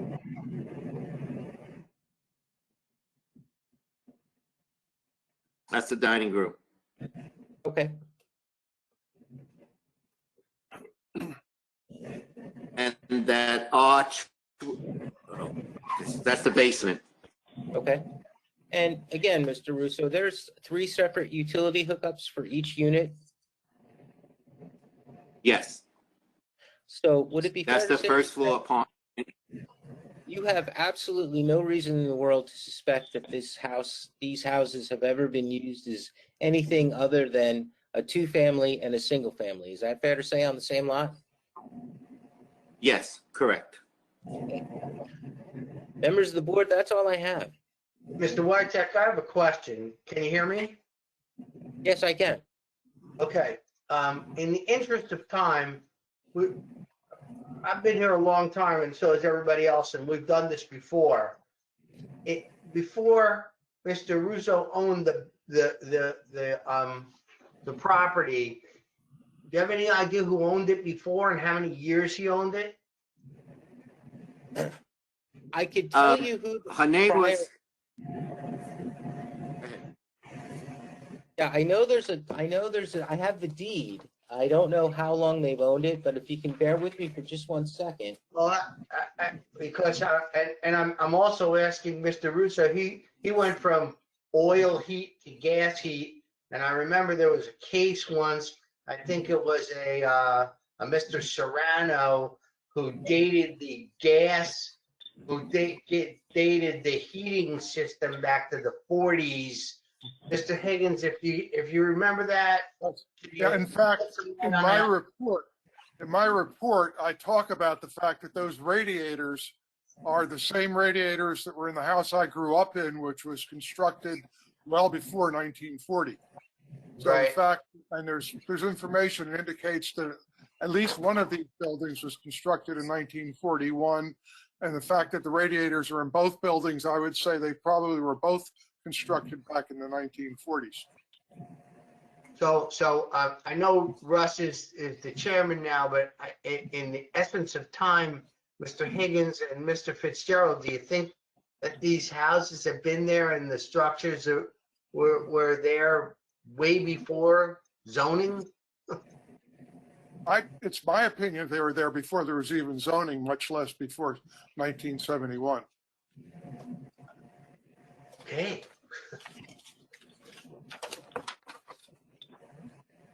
That's the only questions I had. Unless the board has anything else, I learned a long time ago, when you catch a bus, stop running.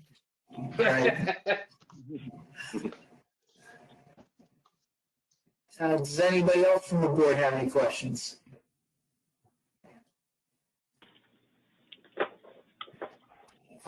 Do we need to have you read or summarize your report, Mr. Higgins, or do you answer Henry's questions just about cover it? Everything that he's been said has really covered what was in my report. Okay. So if there's no further questions from the board, I guess, do I open this up to the public on this issue?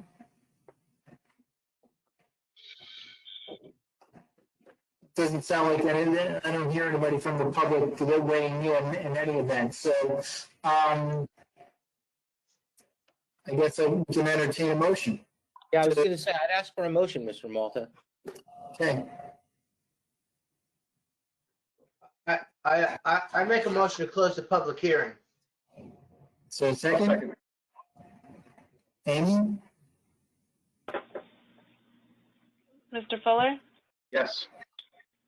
Mr. Malta, Yes. Mr. Manel, Yes. Mr. Worrell, Yes.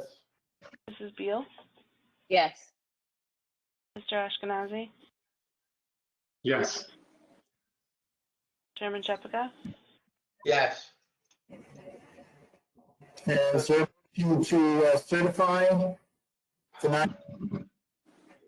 We just have to certify this? You would move to grant a certificate of non-conforming use, basically. I'll move that. For for 3 units on the one property. Correct. Is there a second? Fuller seconds. Amy, please call the roll. Mr. Fuller, Yes. Mr. Malta, Yes.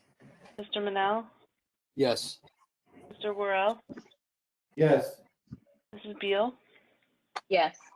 Mr. Ashkenazi, Yes. Chairman Shephaka. Yes. Okay. Thanks, everybody. Thank you. Thank you very much. I make a motion to close the meeting. Everybody stay safe. Second. Here's everybody signing off now.